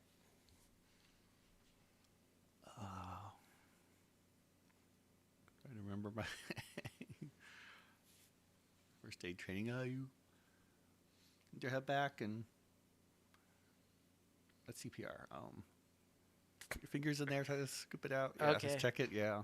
All right. You go to see if there's anything in the throat of the child. You find nothing, and what's really weird is you see this winged cat just walk up and kind of just put its head on the its paw on the head of this child, and as it removes it, it's like now imprinted there to the paw. But you saw like a flash of energy that kind of washed over this child. As Solara runs up and she picks up the child and she kind of just dashes off to the triage. No. Okay. And you see, you Roland. He speaks up. He's like, "What the fuck is going on right now? We just had." Never mind. That's not important right now. But No, what? no, overnight we had a bunch of papers litter the ground. Overnight, our people had to clean them up, and this. I don't know what's happening at the moment. Can I begin to check the goo for any other potential bodies? Sure. Yeah, that seems a good thing to Give do. me an investigation. as you guys come, like, Harry's pretty much got this kid out, and as you guys kind of like turn around, you realize Harry wasn't watching you guys trying to save this kid. Harry's like currently stripping down to his skibbies, and he wholly intends to go swimming. In the goo? Oh yeah. Okay. 5. 5? Yeah. Investigation. Yeah, Let's see. investigation. Oh, that's much better. 17 on dice. So what? Got a 3. Yeah. Oh, 0. So 17. 17? You. Well, Oh, investigation. there was So 18, maybe. sorry. Plus 1. Woohoo. Is there any. I'll say you kind of pick up We're where. looking for any kind of distortions in it since it's like drooping. So Right. if there's anything solid in there, it should kind of distort it. Right, as you're like looking and you're like putting your hands into it, kind of you've touched it already, so you know it's not gonna hurt you. Yeah. You kind of put your hand in there, and you're like not just looking, you're also feeling, and you just don't feel anything. You've out of the two of you, you went further, and you're not feeling anything. While this guy, you just see him just start to dive into the goo. Move aside, and I push you as hard as I can. Not as hard as I can because that'd be pretty damn hard, but I push you out of the way, and I'm like bare skivvies at this point, like loincloth, and I'm just with my axe, and I'm like cleaving my way into it, like diving headfirst. Like I'm pushing myself through this thing. Okay. What do I do with the 5? Like, You just kind of put your hand in there for a second. You're like, this is disgusting. If there's any more kids, I'm coming. You watch him swan dive into the goo. It's very thick, but you can actually like slowly start to swim in this goo. As I'm swimming, just the thought of pulling a child out and that there could possibly more children, like it makes me rage. I'm filled with rage right now. And Rage searching. I'm just like, as for mechanics, every now and then I'm just randomly swinging at something. Okay. You know what for the mechanic wise. Yeah. You end up finding no other children while inside the goo.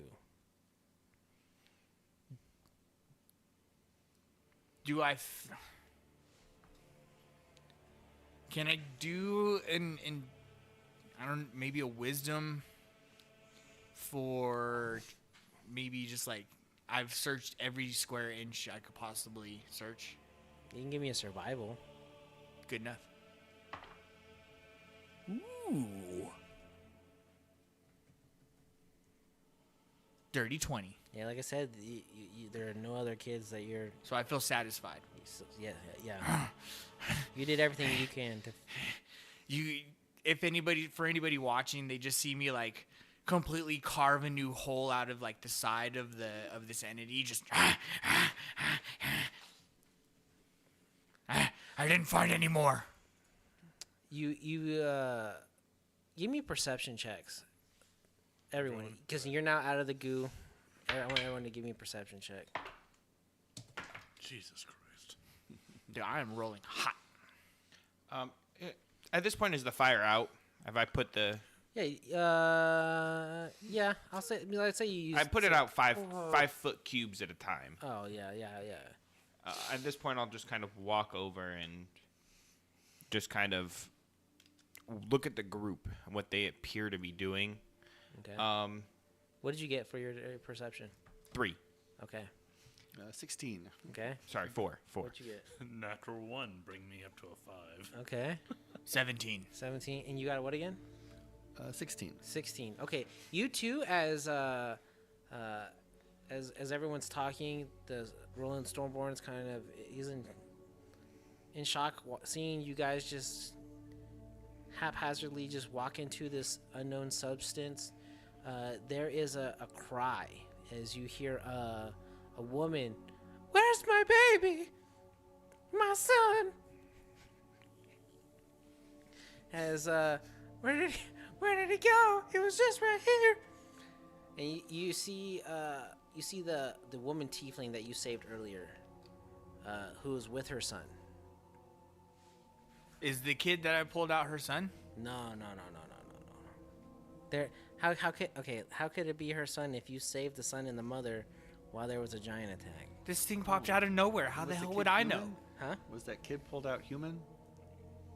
With your investigation, yeah, it appeared to be human. Oh, okay. Okay, so Yeah, then no there horn, you go. no tiefling horns. No Yeah, tiefling, so- yeah. But you see this woman frantically like asking, "Where's my son? Where's my son? Have you seen my boy?" I told you to get to safety. Where was he? Let's go. Well, she comes running up as she was trying to like tug on guards to get their attention, but every time that she would try to ask for her son, you would see some of these guards just kind of pay her no mind or just shrug her off entirely as they were like kind of like pushing her away. As once you say that, she comes running up to you.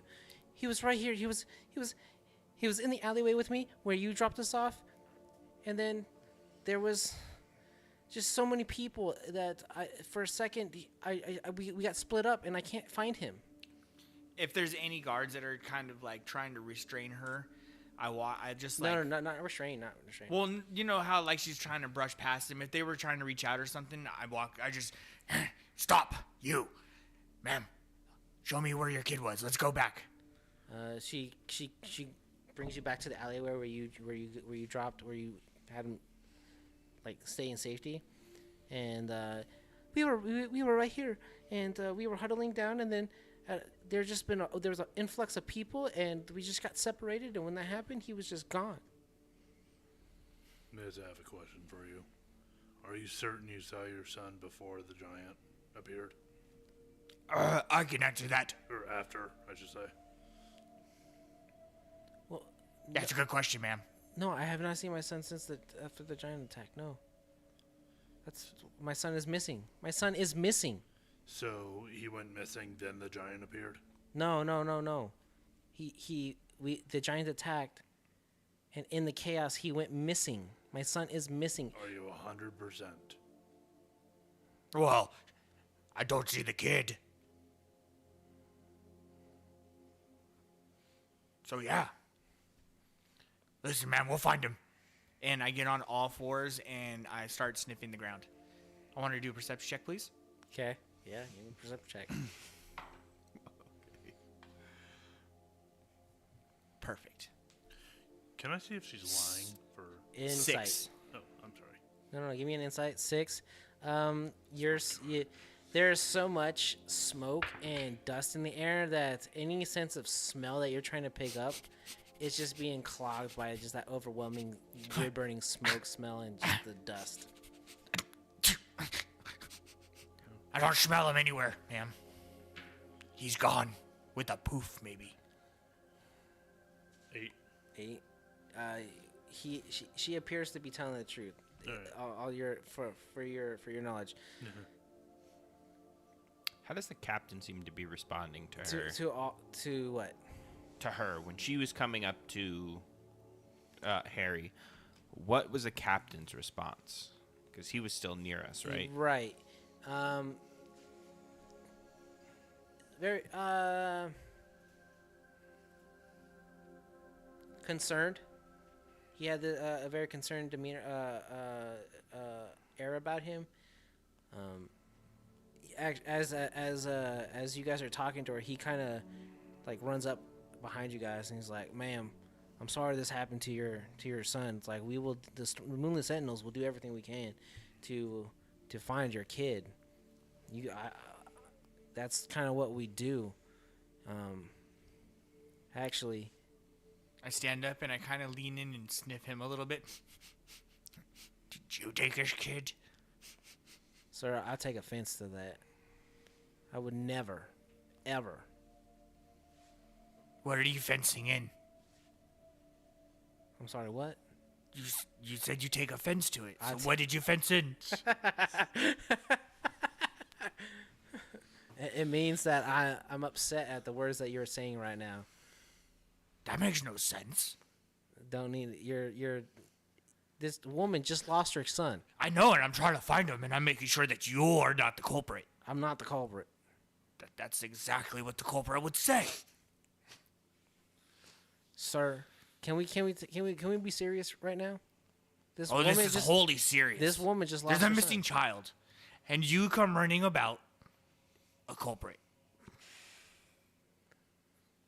I need you to do me a favor right now. Can you just stand over there against the wall? Put your hands behind your back.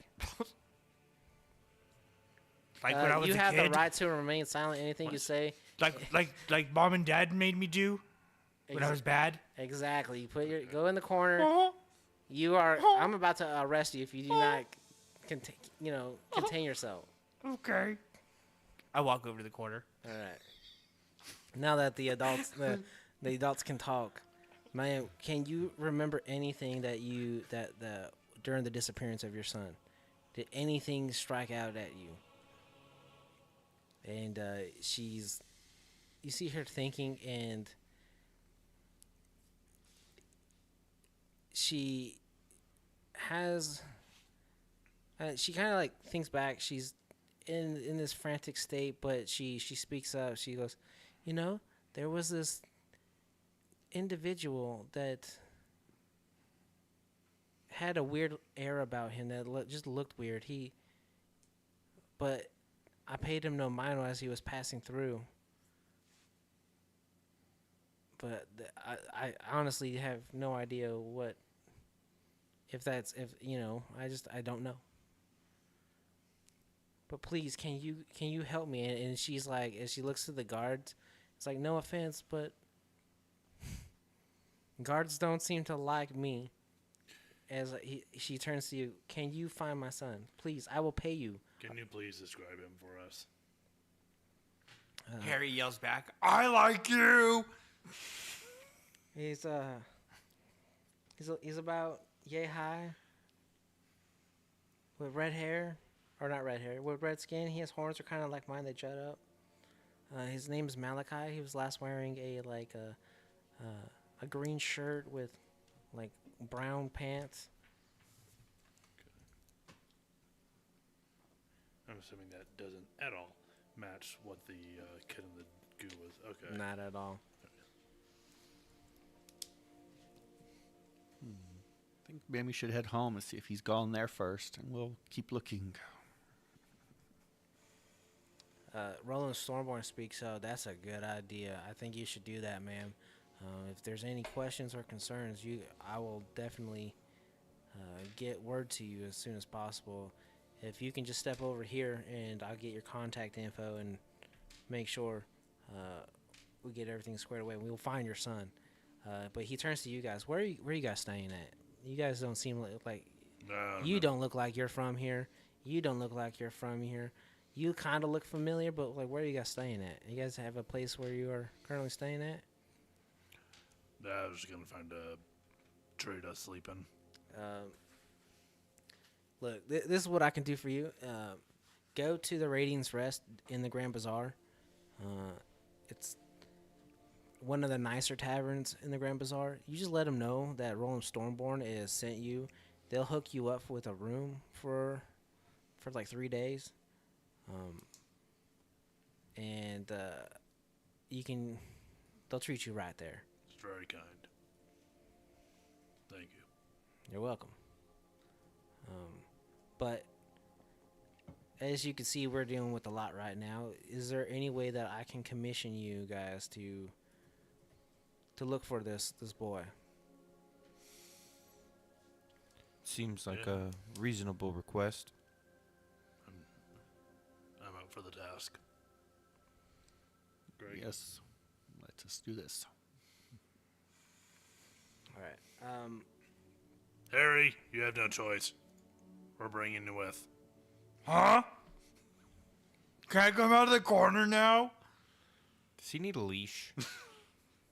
5 more minutes, sir. Okay. Is the mother gone at this point? No, she's just off to the side. Okay.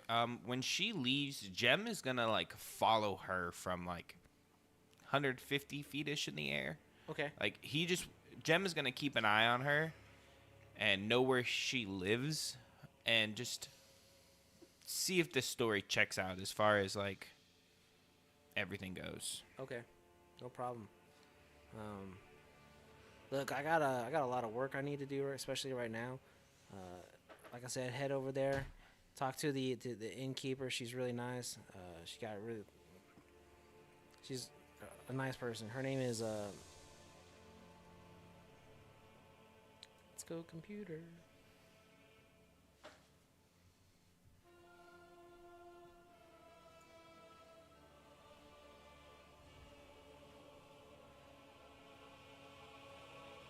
Rosalind Hearthfire. She's the owner of the Radiance Rest, and she'll take care of you. Again, I appreciate it. I'll come by later today, if not tomorrow morning, and kind of get an update on what you guys have done on your search. And again, I appreciate it. I know this is kind of weird too for me, a captain, to ask you strangers for help, but you have this air of, I don't know, decency. You guys are, you did the right thing. I was told on what you guys did, and we need more of that in the Moonlit Sentinels for sure. And I'd appreciate this a lot, and I thank you. It's good to know. As he steps away, and you see him walk over to the mother, and he seems like trying to get like a piece of charcoal and some paper as he starts to start taking notes. I haven't got introductions for any of you, and he's just gonna kind of hold out his hand. He's wearing like a black studded glove. Just kind of hold out his hand. Name's Ryu. Korin. Gregory. You belong to Katsume, yes? Sorry, Soren. I got my name wrong. Soren. I was like, wait, I got this all wrong. Oh well. It sounds like a cool name, honestly. Yes, you're the first to actually recognize me. And at this point, like, he'll pull the cloak down, actually, and you'll just see, like, ears just kind of flop up. White hair, just tufts of red at the edges. Not many know of us. We're rare. How do you know me?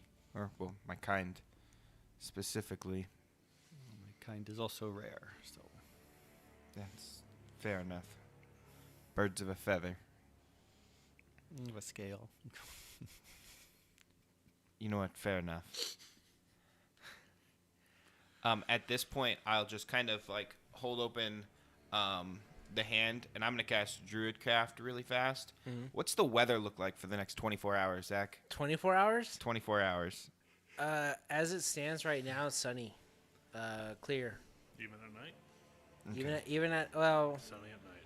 it's It's always sunny. it's sunny. It is sunny currently, and it's gonna be a sunny but cloudy day tomorrow. Slightly cloudy. Slightly cloudy. Okay. I will say too, like as the dust is starting to settle, the smoke is starting to clear. You start to get wafts of like sea air. You get the salt in the air. You start to smell the ocean, Okay. and like especially since you're near the Grand Bazaar, there's fresh fish smell is also permeating the air slightly. So you're getting that as well. We should have at least the next 24 hours with no weather interference on any possible investigation. So that's a positive outlook. Oh, question. So that slime, is it on our clothes and stuff? Is that continuing to decay? Or is that still all slimy it's and still bloody? slimy. Yeah. Oh, okay. It's just if it's touching a main piece. Interesting. Am I just covered in it? Fuck yes. Did you get dressed again? You're like No, carrying your... I'm still in my loincloth. Okay. You hear Roland look over, see you that you're still in the corner. Hey, you can get out of the corner. I'm not gonna arrest you. Just behave yourself, and we'll be okay. I was behaving. Just get dressed.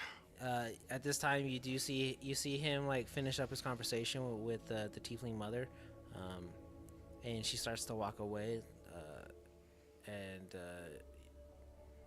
I'll kind of whistle and like move in like not obvious like motion to everyone, but these three probably catch it being so close, and you'll just see Jem like take off into the air, and like she's very obviously like tailing the mom. Roland comes back over. Just so you guys have the information, the mother's name was Zara, with an X. And her son Malachi.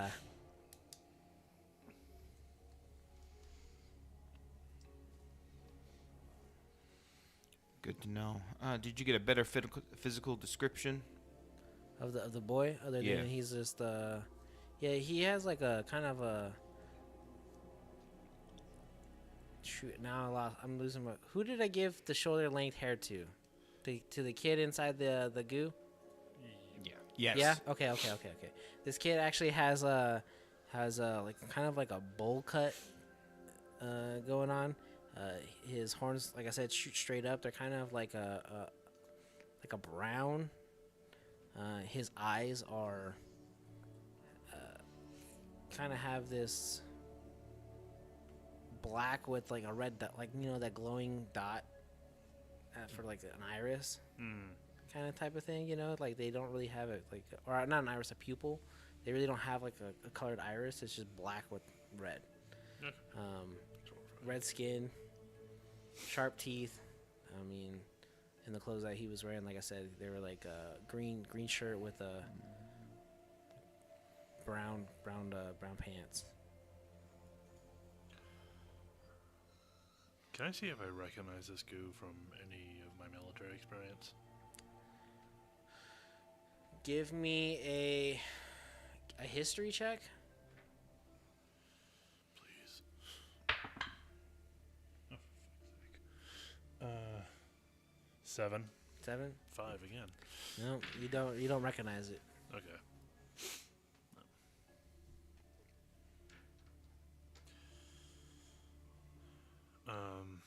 I'll begin looking around the general area, just investigating, see where this kid might have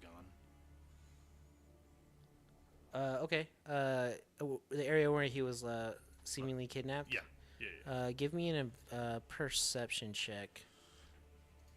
Oh, hello. All right, please.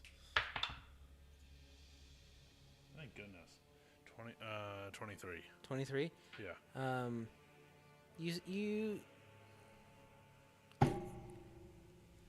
You notice that there was a lot of foot traffic in this area. Mm-hmm. You can kind of see where the scuff marks of like, not the scuff marks. I'm sorry. What catches your eye is you see a little like a nail hanging out of a piece of a crate, and on that you see some green cloth on it, and at the end of that green cloth you see red, Okay. and it looks like blood. I'd like to make them aware of what I found. Okay. Guys, come over here. Look at this. Huh? What'd you find? Seems to be some cloth and blood from where the boy was possibly kidnapped. Do I recognize the cloth as what he was wearing? Yeah, it's the same shade. You just see Harry's eyes light up. That's him. Well, part of him. Something must have happened. If there's blood here with this little cloth, that's concerning. Is there more blood on the ground anywhere? I want to then search the ground for blood. Droplets or path of droplets, maybe. Okay, give me a perception check. Is there a way I can do an investigation check with him?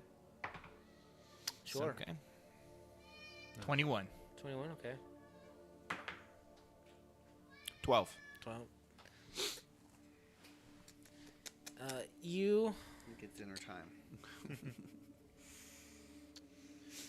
with your investigation check, or not your perception check, as you're scanning this alleyway on where the kid was taken from, you're walking up and down, you're looking at the walls, the ground, you're looking for any sign of blood, and you currently don't see any.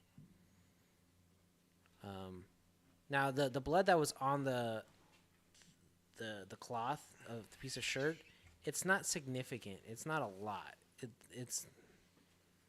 There is some there, but there's not a lot. So, and with your investigation that you rolled, Ryan, you currently are not seeing anything. Interesting.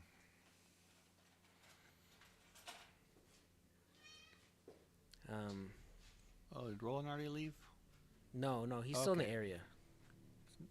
Asked if he got a description of the. Oh, actually, tell Ryu to ask. With him? Ryu, ask if he got a description of the guy that supposedly the woman saw? Oh, you know, it's a good question. I'll go over to Roland again. Did you actually get a description of the person that she saw that looks suspicious? The only thing that she was able to remember, other than the guy wearing some generic, like dark clothing, was that she remember seeing a like neck tattoo, kind of sticking out, and all she was able to make out was like a couple of spikes coming out, but that was about it. It was pretty much covered. I'll relay that information to the group. Doesn't seem she has much help in that, unfortunately. Just a partial spike tattoo on the neck. We're gonna definitely get some flyers out and see if anyone has seen anything. This is concerning because this is not the first kidnapping. There's been a string of kidnappings happening for a while now, and That's actually more concerning. Do you have a base of operations where we can get files on those kidnappings? I mean, if you want to come down to my office, you can definitely do that. That's no problem. So this is gonna sound odd. If I send a cat there later, can you give it papers? You saw her earlier. I think we should set up with the little information we have, get our room set up, go from there. What does everybody think? It's a good idea. Indeed. Do you mind? So my that's fine, but my only thing is how is a cat gonna carry all these papers? It flies. All right, yeah, sure. It'll have a bag. Okay, Okay. all right. I'm not think. I want like descriptions on the suspects. I mean this in the nicest way, but I don't think papers on the victims will help very much as far as like establishing a pattern. I need to know who we're looking for, not what happened to these other individuals currently. Establishing a person might be the best, at least at the beginning. Maybe I'm wrong, and maybe you guys can correct me in that, but No, I think we need to focus on who we're looking for, not trying to match a pattern. We don't need to really worry about who might be next as of right now. fair.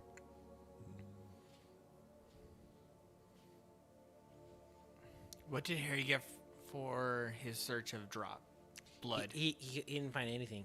Okay. It was a small amount of blood on the on the piece of clothing. No additional blood was found. All right then. Well, we'll be off to the inn then. We'll get our rooms. We'll get situated. You said you were coming by in the morning. Yeah, either later today or tomorrow morning. Most likely tomorrow morning. He looks around. He's like, it's definitely gonna be tomorrow morning. It could even be around noontime, honestly. Fair enough. All right. Well, you said the inn was in what direction? He points the opposite direction where in the direction that the giant was walking. He goes, it's inside the Grand Bazaar over there that way. You're looking for the Radiance Rest. If you just it's gonna be third row in, kind of fourth establishment out. There's a sign that says Radiance Rest right there. Gotcha. All right. It's a inn/tavern type of thing. You can get food and whatnot. Perfect. Thank you. No problem. Appreciate the help. As he walks away, you see him start to talk to some of the guards, especially some of the guards that were being standoffish when this mother was asking for help. Started to see him like kind of reprimand the guy. Okay. You start to hear him say, "It's like, I understand that you you're doing your job, but it's like you could have been polite about saying no, hold on, stuff like that. What are you guys doing?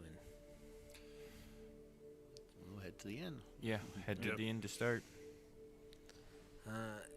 It doesn't take you long to get to the inn. I'll probably say like the next 15 minutes, 20-minute walk, depending on how fast you're walking, especially if this is your first time. I'd even say it'd probably take you 30 minutes because there's a lot of sights and smells to see around. As you're walking through the Grand Bazaar, you maybe some notable shops, especially for my magic users. You see the Mystic Emporium. It says the Mystic Emporium, where underneath it the tagline says "Where magic meets magnificence." You see another shop called the Curious Contraptions. You get, for those who like to smell good, there's their perfume parlor.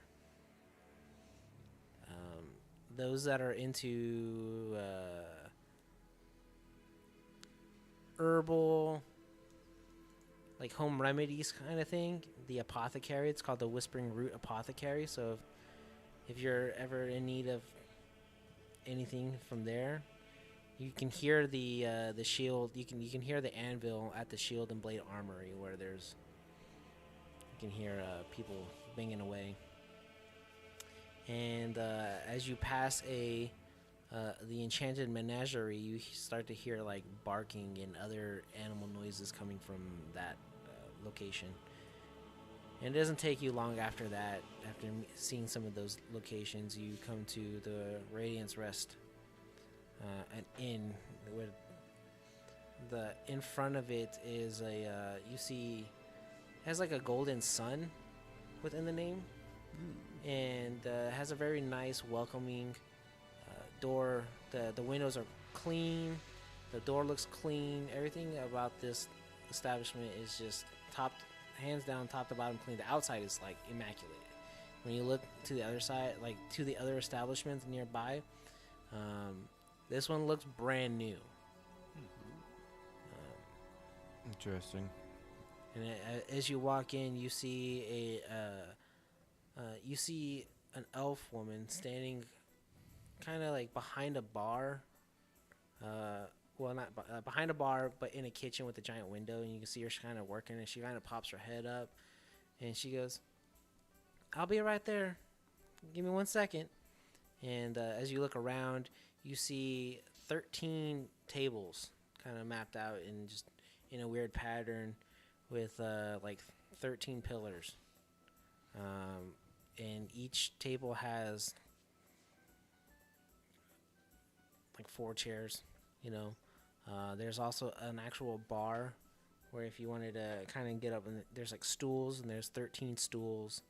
And then you see staircase off in the corner of the right corner leading up as she comes out through the swinging door from the kitchen. She's wearing like a white apron. There's like a kind of flour dust kind of like on her brow and on her apron and stuff like that, and on across her hands. As she comes out, she's like, "Welcome to the Radiance Rest. How can I help you today?" We're here. We were told that we can get 3 nights of rest here from, I can't remember his name, Roland. Roland Stillborn. Oh, Roland sent you. Yeah, okay. No problem. Let me get you them keys. And she starts, she like kind of sticks her hand underneath where she's currently at, her little bar area, and comes out. Now, are you guys staying together, or are you guys staying in separate rooms? I think 2 rooms should suffice. Perfect. And she brings up 2 keys. One says 5, the other one says 6 on it. Room 5, room 6. As she pushes the keys towards you guys. Can I have a room for myself with the double bed? Well, 2 beds. I'm pretty big. That's why I gave you. That's why I gave you the rooms with the 2 big beds. How Or with- big with is your big beds. bed? Well, they're kind of. They could fit you. Trust me. Are you sure they could fit me? Because if they don't fit me and I have to come downstairs and complain to the manager, I'm the owner, honey. then if I have to come downstairs and complain to the owner, then I'll do that. You could do that to your heart until you're blue in the face. That's okay. Really? If you want to complain to me until you're blue in the face, that's fine. This establishment is great. The food. If you're ever hungry, just let me know. I have a morning menu and a night menu. Food? Yeah. I'll take all of it. You want food? All of it. All He's that a I lot. have? Yes? How much gold do you got? How much food do you have? Enough to feed this establishment for the next couple of weeks. I think that would do, actually. And then you see, like, this huge giant Goliath, like, take out the smallest little coin purse and pull out some coin. Now, how much food you got? Or Uh, how much money you got? I want Hold on, let me this much. pull out I actually have a menu. Let me just find it. I want one of all. One of everything, please. So we have like appetizers in our main course. Yes. You're looking around like 500 gold. For all the food that I can. And that's just selling at cost too, by the way. And then there's on top of that, Does a pretty face get a discount? can I see a pretty face? Your eyes are open, right? Yeah, but I still. Then don't you can see. I don't Of see course. no pretty face here. You're not the Where? sharpest tool in the shed, are you? What shed? Here, Never I thought mind. you did. Wait. You said you live here? No, I don't live here. So you don't have a shed. I don't have a shed. Got it. Anyways, I want one of everything, please. just one of everything. Whatever this will buy, and I give her like 5 gold.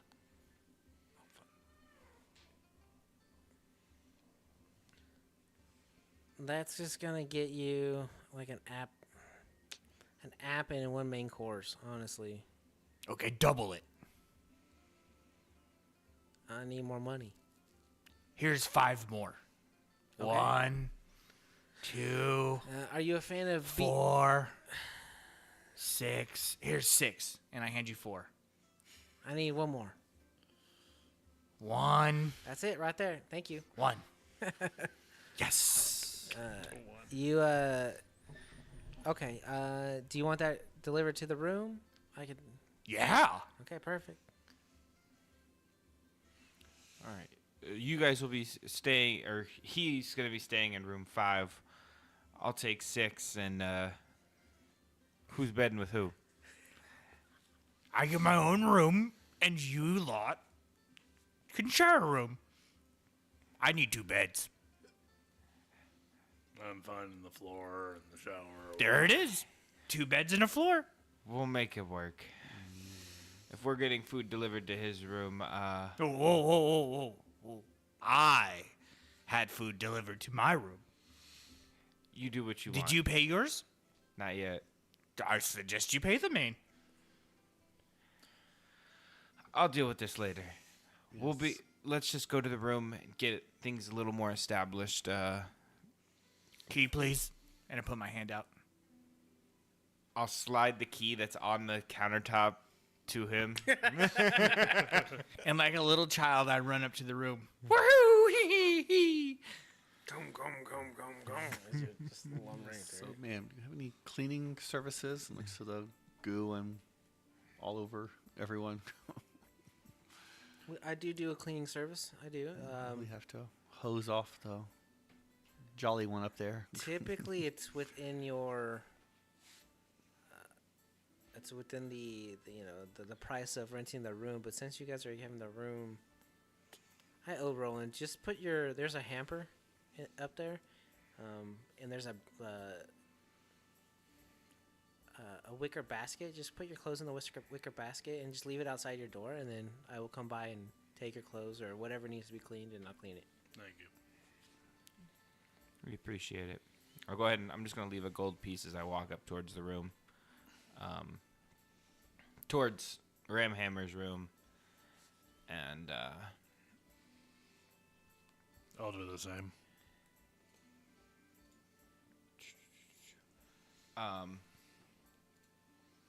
Wait, you're going up towards his room, or you giving her a gold piece? Give me your gold piece. Damn, she's making it rain today. All right.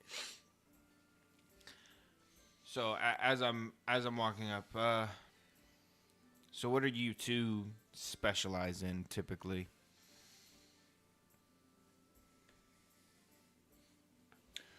I'm ex-military. I specialize in combat warfare and surviving. Perfect. That's going to be useful here. And I don't mean if I come off sarcastic, that's just my tone of voice. It actually will be useful here. Understood. What about you? Helping those in need of justice. Got it. Interesting, but understand kind of. I'm a practitioner of the arcane myself. Magic in general is kind of my forte. That being said, I'm kind of out of my depths here. I'm going to be helpful in other ways, but this isn't my forte, so I'll be leaning on you guys heavily, providing backup when I can. What do you think he's good at? And I'll just kind of look up towards the direction of the room. Ooh, killing. So far we know. Fair enough. Being very intense. Yeah, I noticed. Think it's going to be a problem? Nothing I can foresee. As you guys are having this little conversation, you just hear what sounds like furniture scraping on the floor above you. Maybe. Yeah, I'm in that maybe boat as well. At this point, I'll just knock on his door. Yes? We've come to strategize to find the kid. Do you want to open the door? Sure. I open the door and you just see the room's been rearranged and the beds have been moved to put together. Now, are these like, how big are these beds? Are these like California Kings that he's moved two of them next to each other? No, they're not that big. I would say that they are definitely kings for sure. Not California kings, but just normal king size. What was that? 8 foot by 8 foot? 7. No. 7 by 7? Yeah, something. Yeah. Yeah, something like that. Yeah, they're big beds. They weren't the tiny beds. And I'll kind of look at Ramhammer.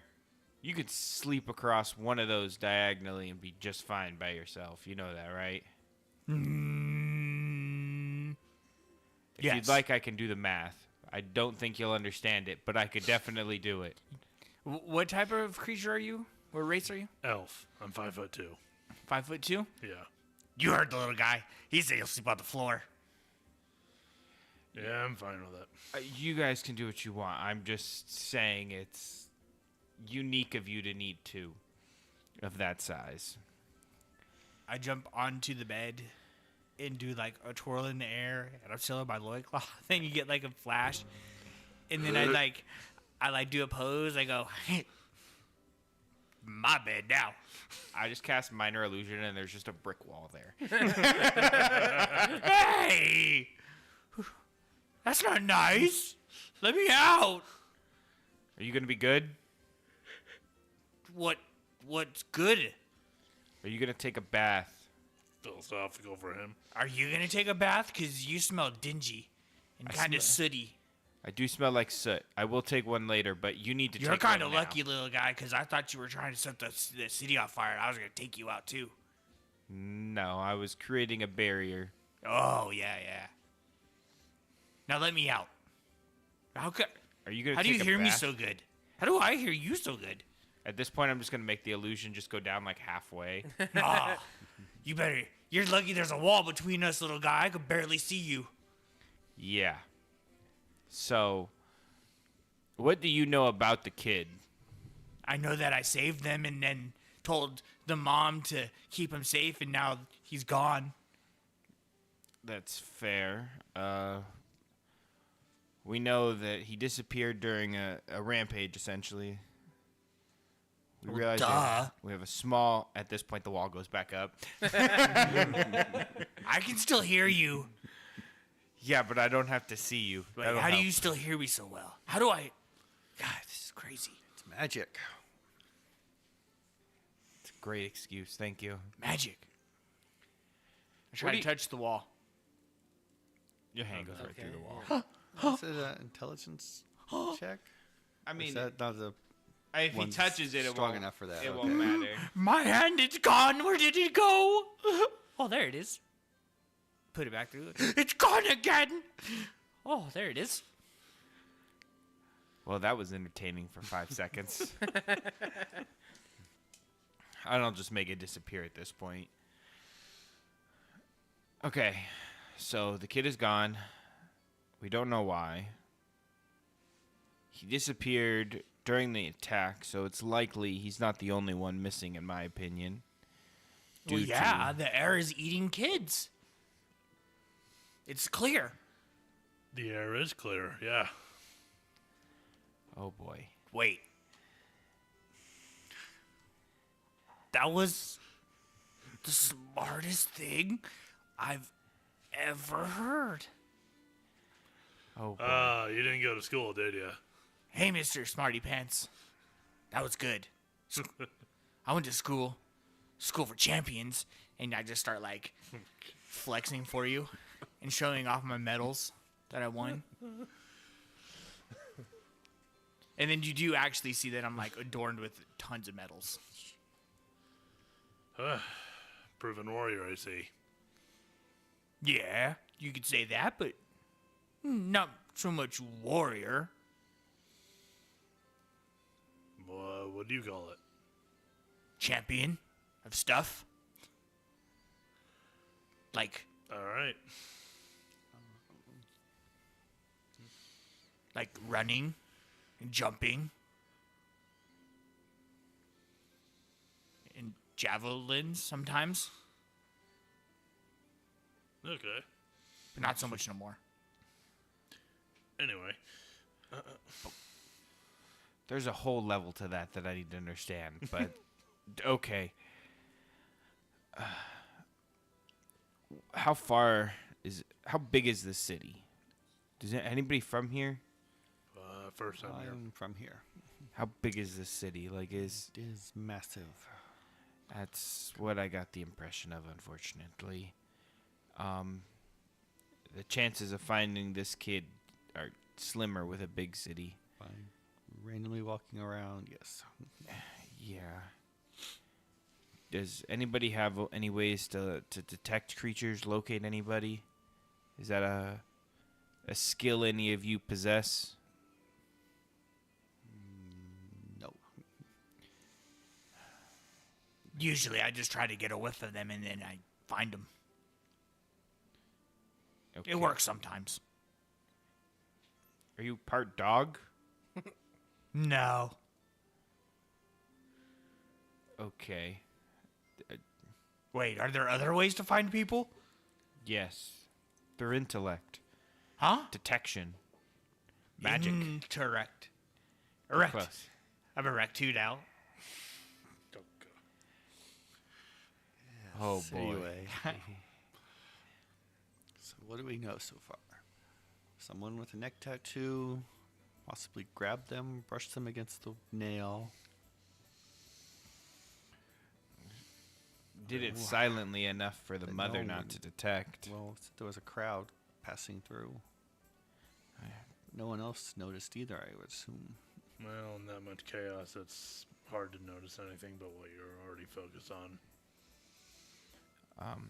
Just They couldn't have gone far carrying a screaming child past the everyone- initial panic zone. Everyone was screaming, so Well, past the panic zone. Oh, past the panic zone. It's fair. Probably a couple block radius then. Wagon or house there somewhere. Potentially. Ramhammer, how good are you at smelling? Like, is it common that you find your quarry Sometimes. Not really. ever? I mean, there was that one time. Okay, so never. Got it. I appreciate the.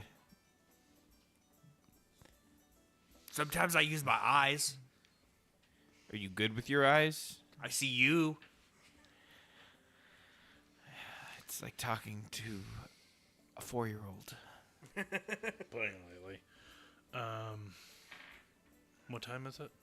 Right now Yeah. in the game, Yeah. I would say it's probably around like 2 o'clock. In the afternoon. Yeah. Okay. Have an idea if you are all okay with it. Since I have exceedingly good night vision, I can take sleep a little bit now, and then once it gets pitch black outside, I can go out and see what I can find and see while others can't see me. Investigate without being seen. It's fair, but Needs somewhere to investigate. No, true. I think it's all working together to find something will be a little bit better. Okay. I like the idea though. It'll help, and potentially I will join you in that. In a different way though. All right. Has Jem gotten to the mother's house yet? Like, is there anything to report on? So how does the familiar, how does that work? Within 100 feet, they can telepathically communicate with me, which I'm assuming that we're outside of that. But it's within, I think, 1,000 feet. I can take over their senses. She would have gone to the house, nothing to report. She would have found me. That was the task given to her. Follow her to her house and then report back if she did anything suspicious. right. You If she hasn't gotten to the house yet. it is yeah, what it I would is. say she hasn't gotten to the house yet. Okay. Because those who've lived here know that the Grand Bazaar can be a hassle to make that trek all the time, especially in this massive city. So it becomes like a family affair kind of thing, to where every once in a while they'll go out, grab what they need, and then they'll go home, and then they won't go back to the Grand Bazaar for like another month or something like that, unless they're able to find like a local, like when I say local, I mean like a corner store that has the proper permits, so that they can actually buy and sell like groceries and stuff like that, or other meats and stuff. But that's there. I don't want to say it's not common, but it's pretty uncommon for that to happen. Usually, people just kind of, the Grand Bazaar is the place to buy things. Okay. You can almost buy anything in the Grand Bazaar. Gotcha. All right. Well, we got our room. How common are wagons, or you rent wagons or carriages? You can so beasts of burden are, unless you have the proper permits, are against the law.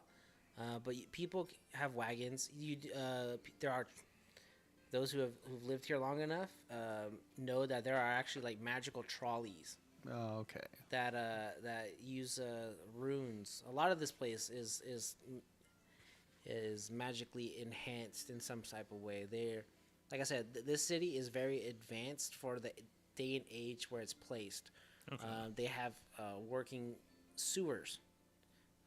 They have magical trolleys that run off of like runes. Like privately owned ones are pretty rare then. So Uh, privately owned wagons or Wagons? carriages. yeah. Oh, okay. No. Are you saying are they rare? The wagons? Yeah, Yes, wagons. I would say wagons are kind of rare because there's other ways to get around too. You know, like backpacks I'm and thinking stuff if like they that. abducted the child, could they have gotten to like a privately owned wagon? Would that be suspicious? It could be. I would say it is rare to own, Okay, to own a like wagon. looking for. The more on the cities, like at night, the lights, there are actual like light poles that are illuminate at night.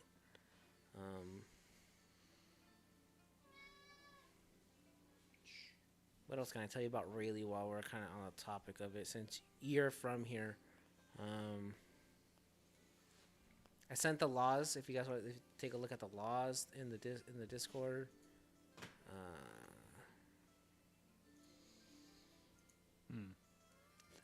Since you're from here, you would actually have a bank account. So what's really cool about the bank account here, it's a mini bag of holding. It's a coin purse, a bag like of holding, right? No. But it's not like a bag of holding. It's only for coins. If you put anything else in there, you get fined, and then you also like lose that item.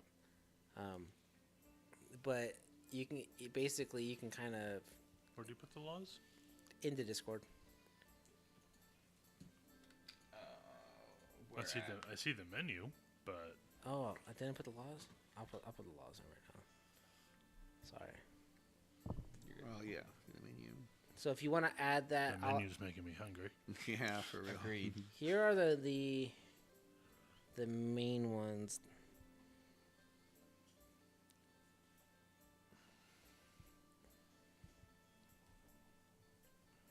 Garlic prawns sound good.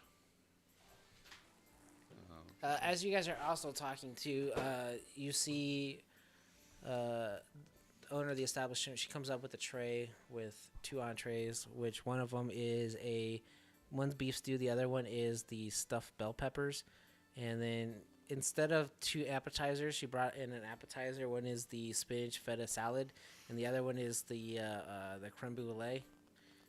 And she brings it over to your room, which is currently open, and you see her kind of like Oh, I Handy- smell it. hands over the food to you.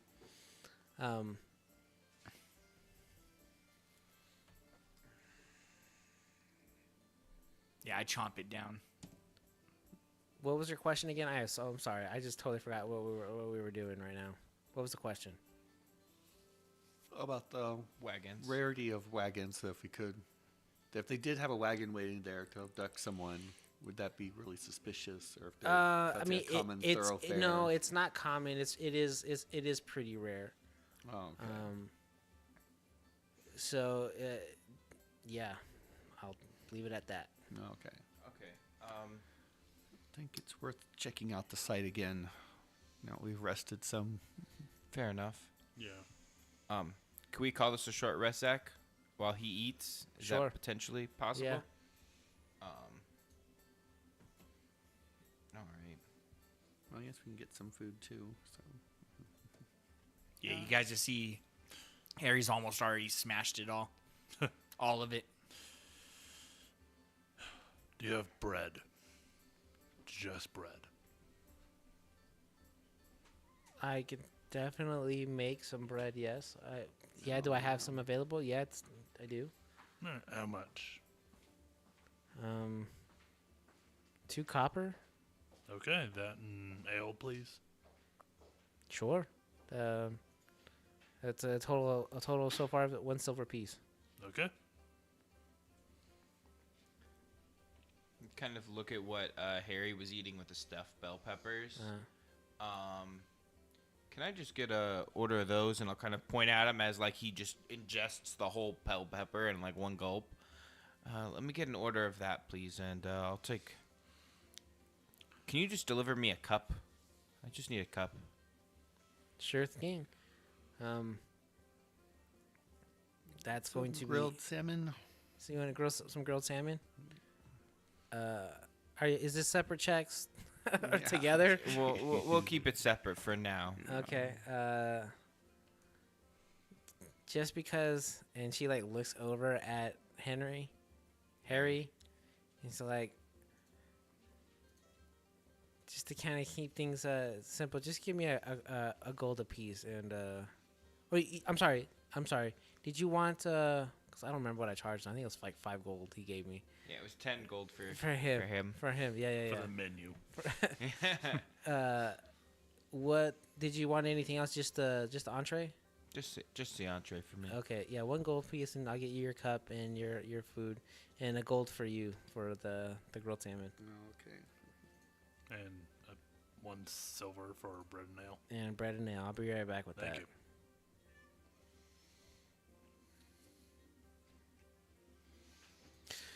And as you guys are kind of just waiting, doesn't take long. As she just so happened to be making some of the stuff that you were like asking for, or it has already prepared it some in advance, and she comes back up like not 5 minutes later with fresh ale, some bread, both of your meals as she hands them to you, and she like nods her head and thank you, Alright. walks away. Thank you. I'll just sit on the ground and kind of like just I'll cast elementalism and fill my cup with water and just drink that. That's nifty. I'll just eat and drink. So we're gonna double check the area, see if there's any wagons, any trails of any wagons recently departed. Do we have any other Potentially potential sewer leads? entrances. That is very good point. Unsecured buildings. Anything? Is there any? How do I put this? How defensive is this city versus? Do I know all the laws, Zach? Before I ask this question. Well, you would have before coming in. Yeah, I would say you know all the laws. Okay. I may need to stop by the Arcane Council as well and get a permit for being able to help advance this. I don't know how difficult that is or isn't. Maybe you can help me understand the difficulty of that. I'm assuming I probably have to register with somebody.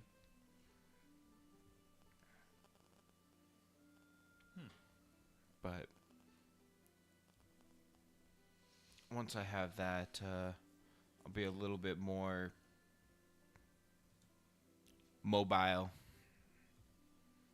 and useful. Assuming that means all magic, cantrips included. Yes. Jeez. All right. Very heavily regulated city. Ooh. They got to keep the peace, man. Yeah, I'm not saying you're wrong, Zach. Just so we're clear, I'm just ouch. That's all. How over the top would someone need to be a beast of burden? Are you asking me as the DM? Or like who are you talking to? I don't know. If we got a wagon and Ramhammer pulled it, is he considered a beast of burden? So a beast of burden would be like horse, donkey, cow. Can I have a horse in the city? Or just I think like the biggest that you'd probably get away with is probably be like a dog. dang. All right. And I'm not like a Great Dane's too big. All right. Oh, You know what I mean? jeez. Okay.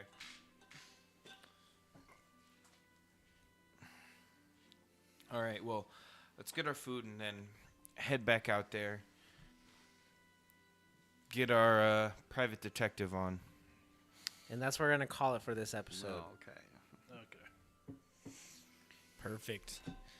Well, we are the Dice Tell a Story, and we'd like to thank Sirenscape for the sounds that you hear, Audacity, you, the listeners.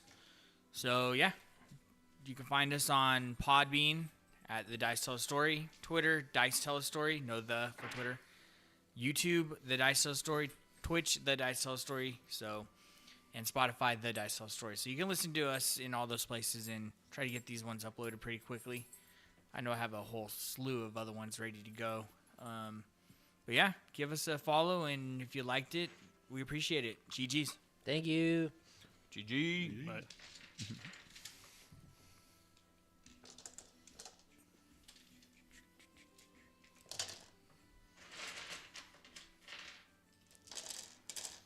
Hell yeah, boys. Awesome. Haven't played Clue in a while. Yeah. It's gonna be nice. That was a great session. Agreed.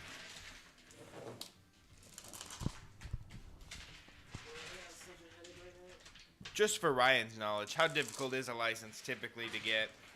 Just gotta fill out the proper paperwork. Gotcha. Pay the right bribes. Do what you gotta do. Yeah. Fill out the right paperwork. Pay the right bribes. Don't even ask, bro. I thought it was empty. Yeah, don't even ask. Nice. You would, is this water? Yeah, just water. What's the? Would I already have that license or no? No. Figured not, but What's the episode? A mother in need. a Or, I don't know. I like a mother in need personally. I think it fits perfectly for the episode.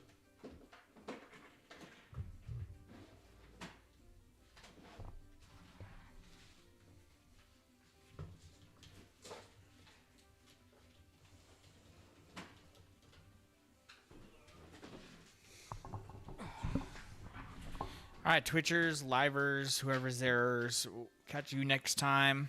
I think the next game will be Esper Genesis, maybe next week, and then you're out next week. Yeah. Okay, so 2 weeks from now. OVO. 2 weeks from now, probably, most likely 2 weeks from now, Esper Genesis, and then 3 weeks from now or 4 weeks, whenever the first Sunday is, we'll be back to Dungeons and Dragons. Whoop, whoop.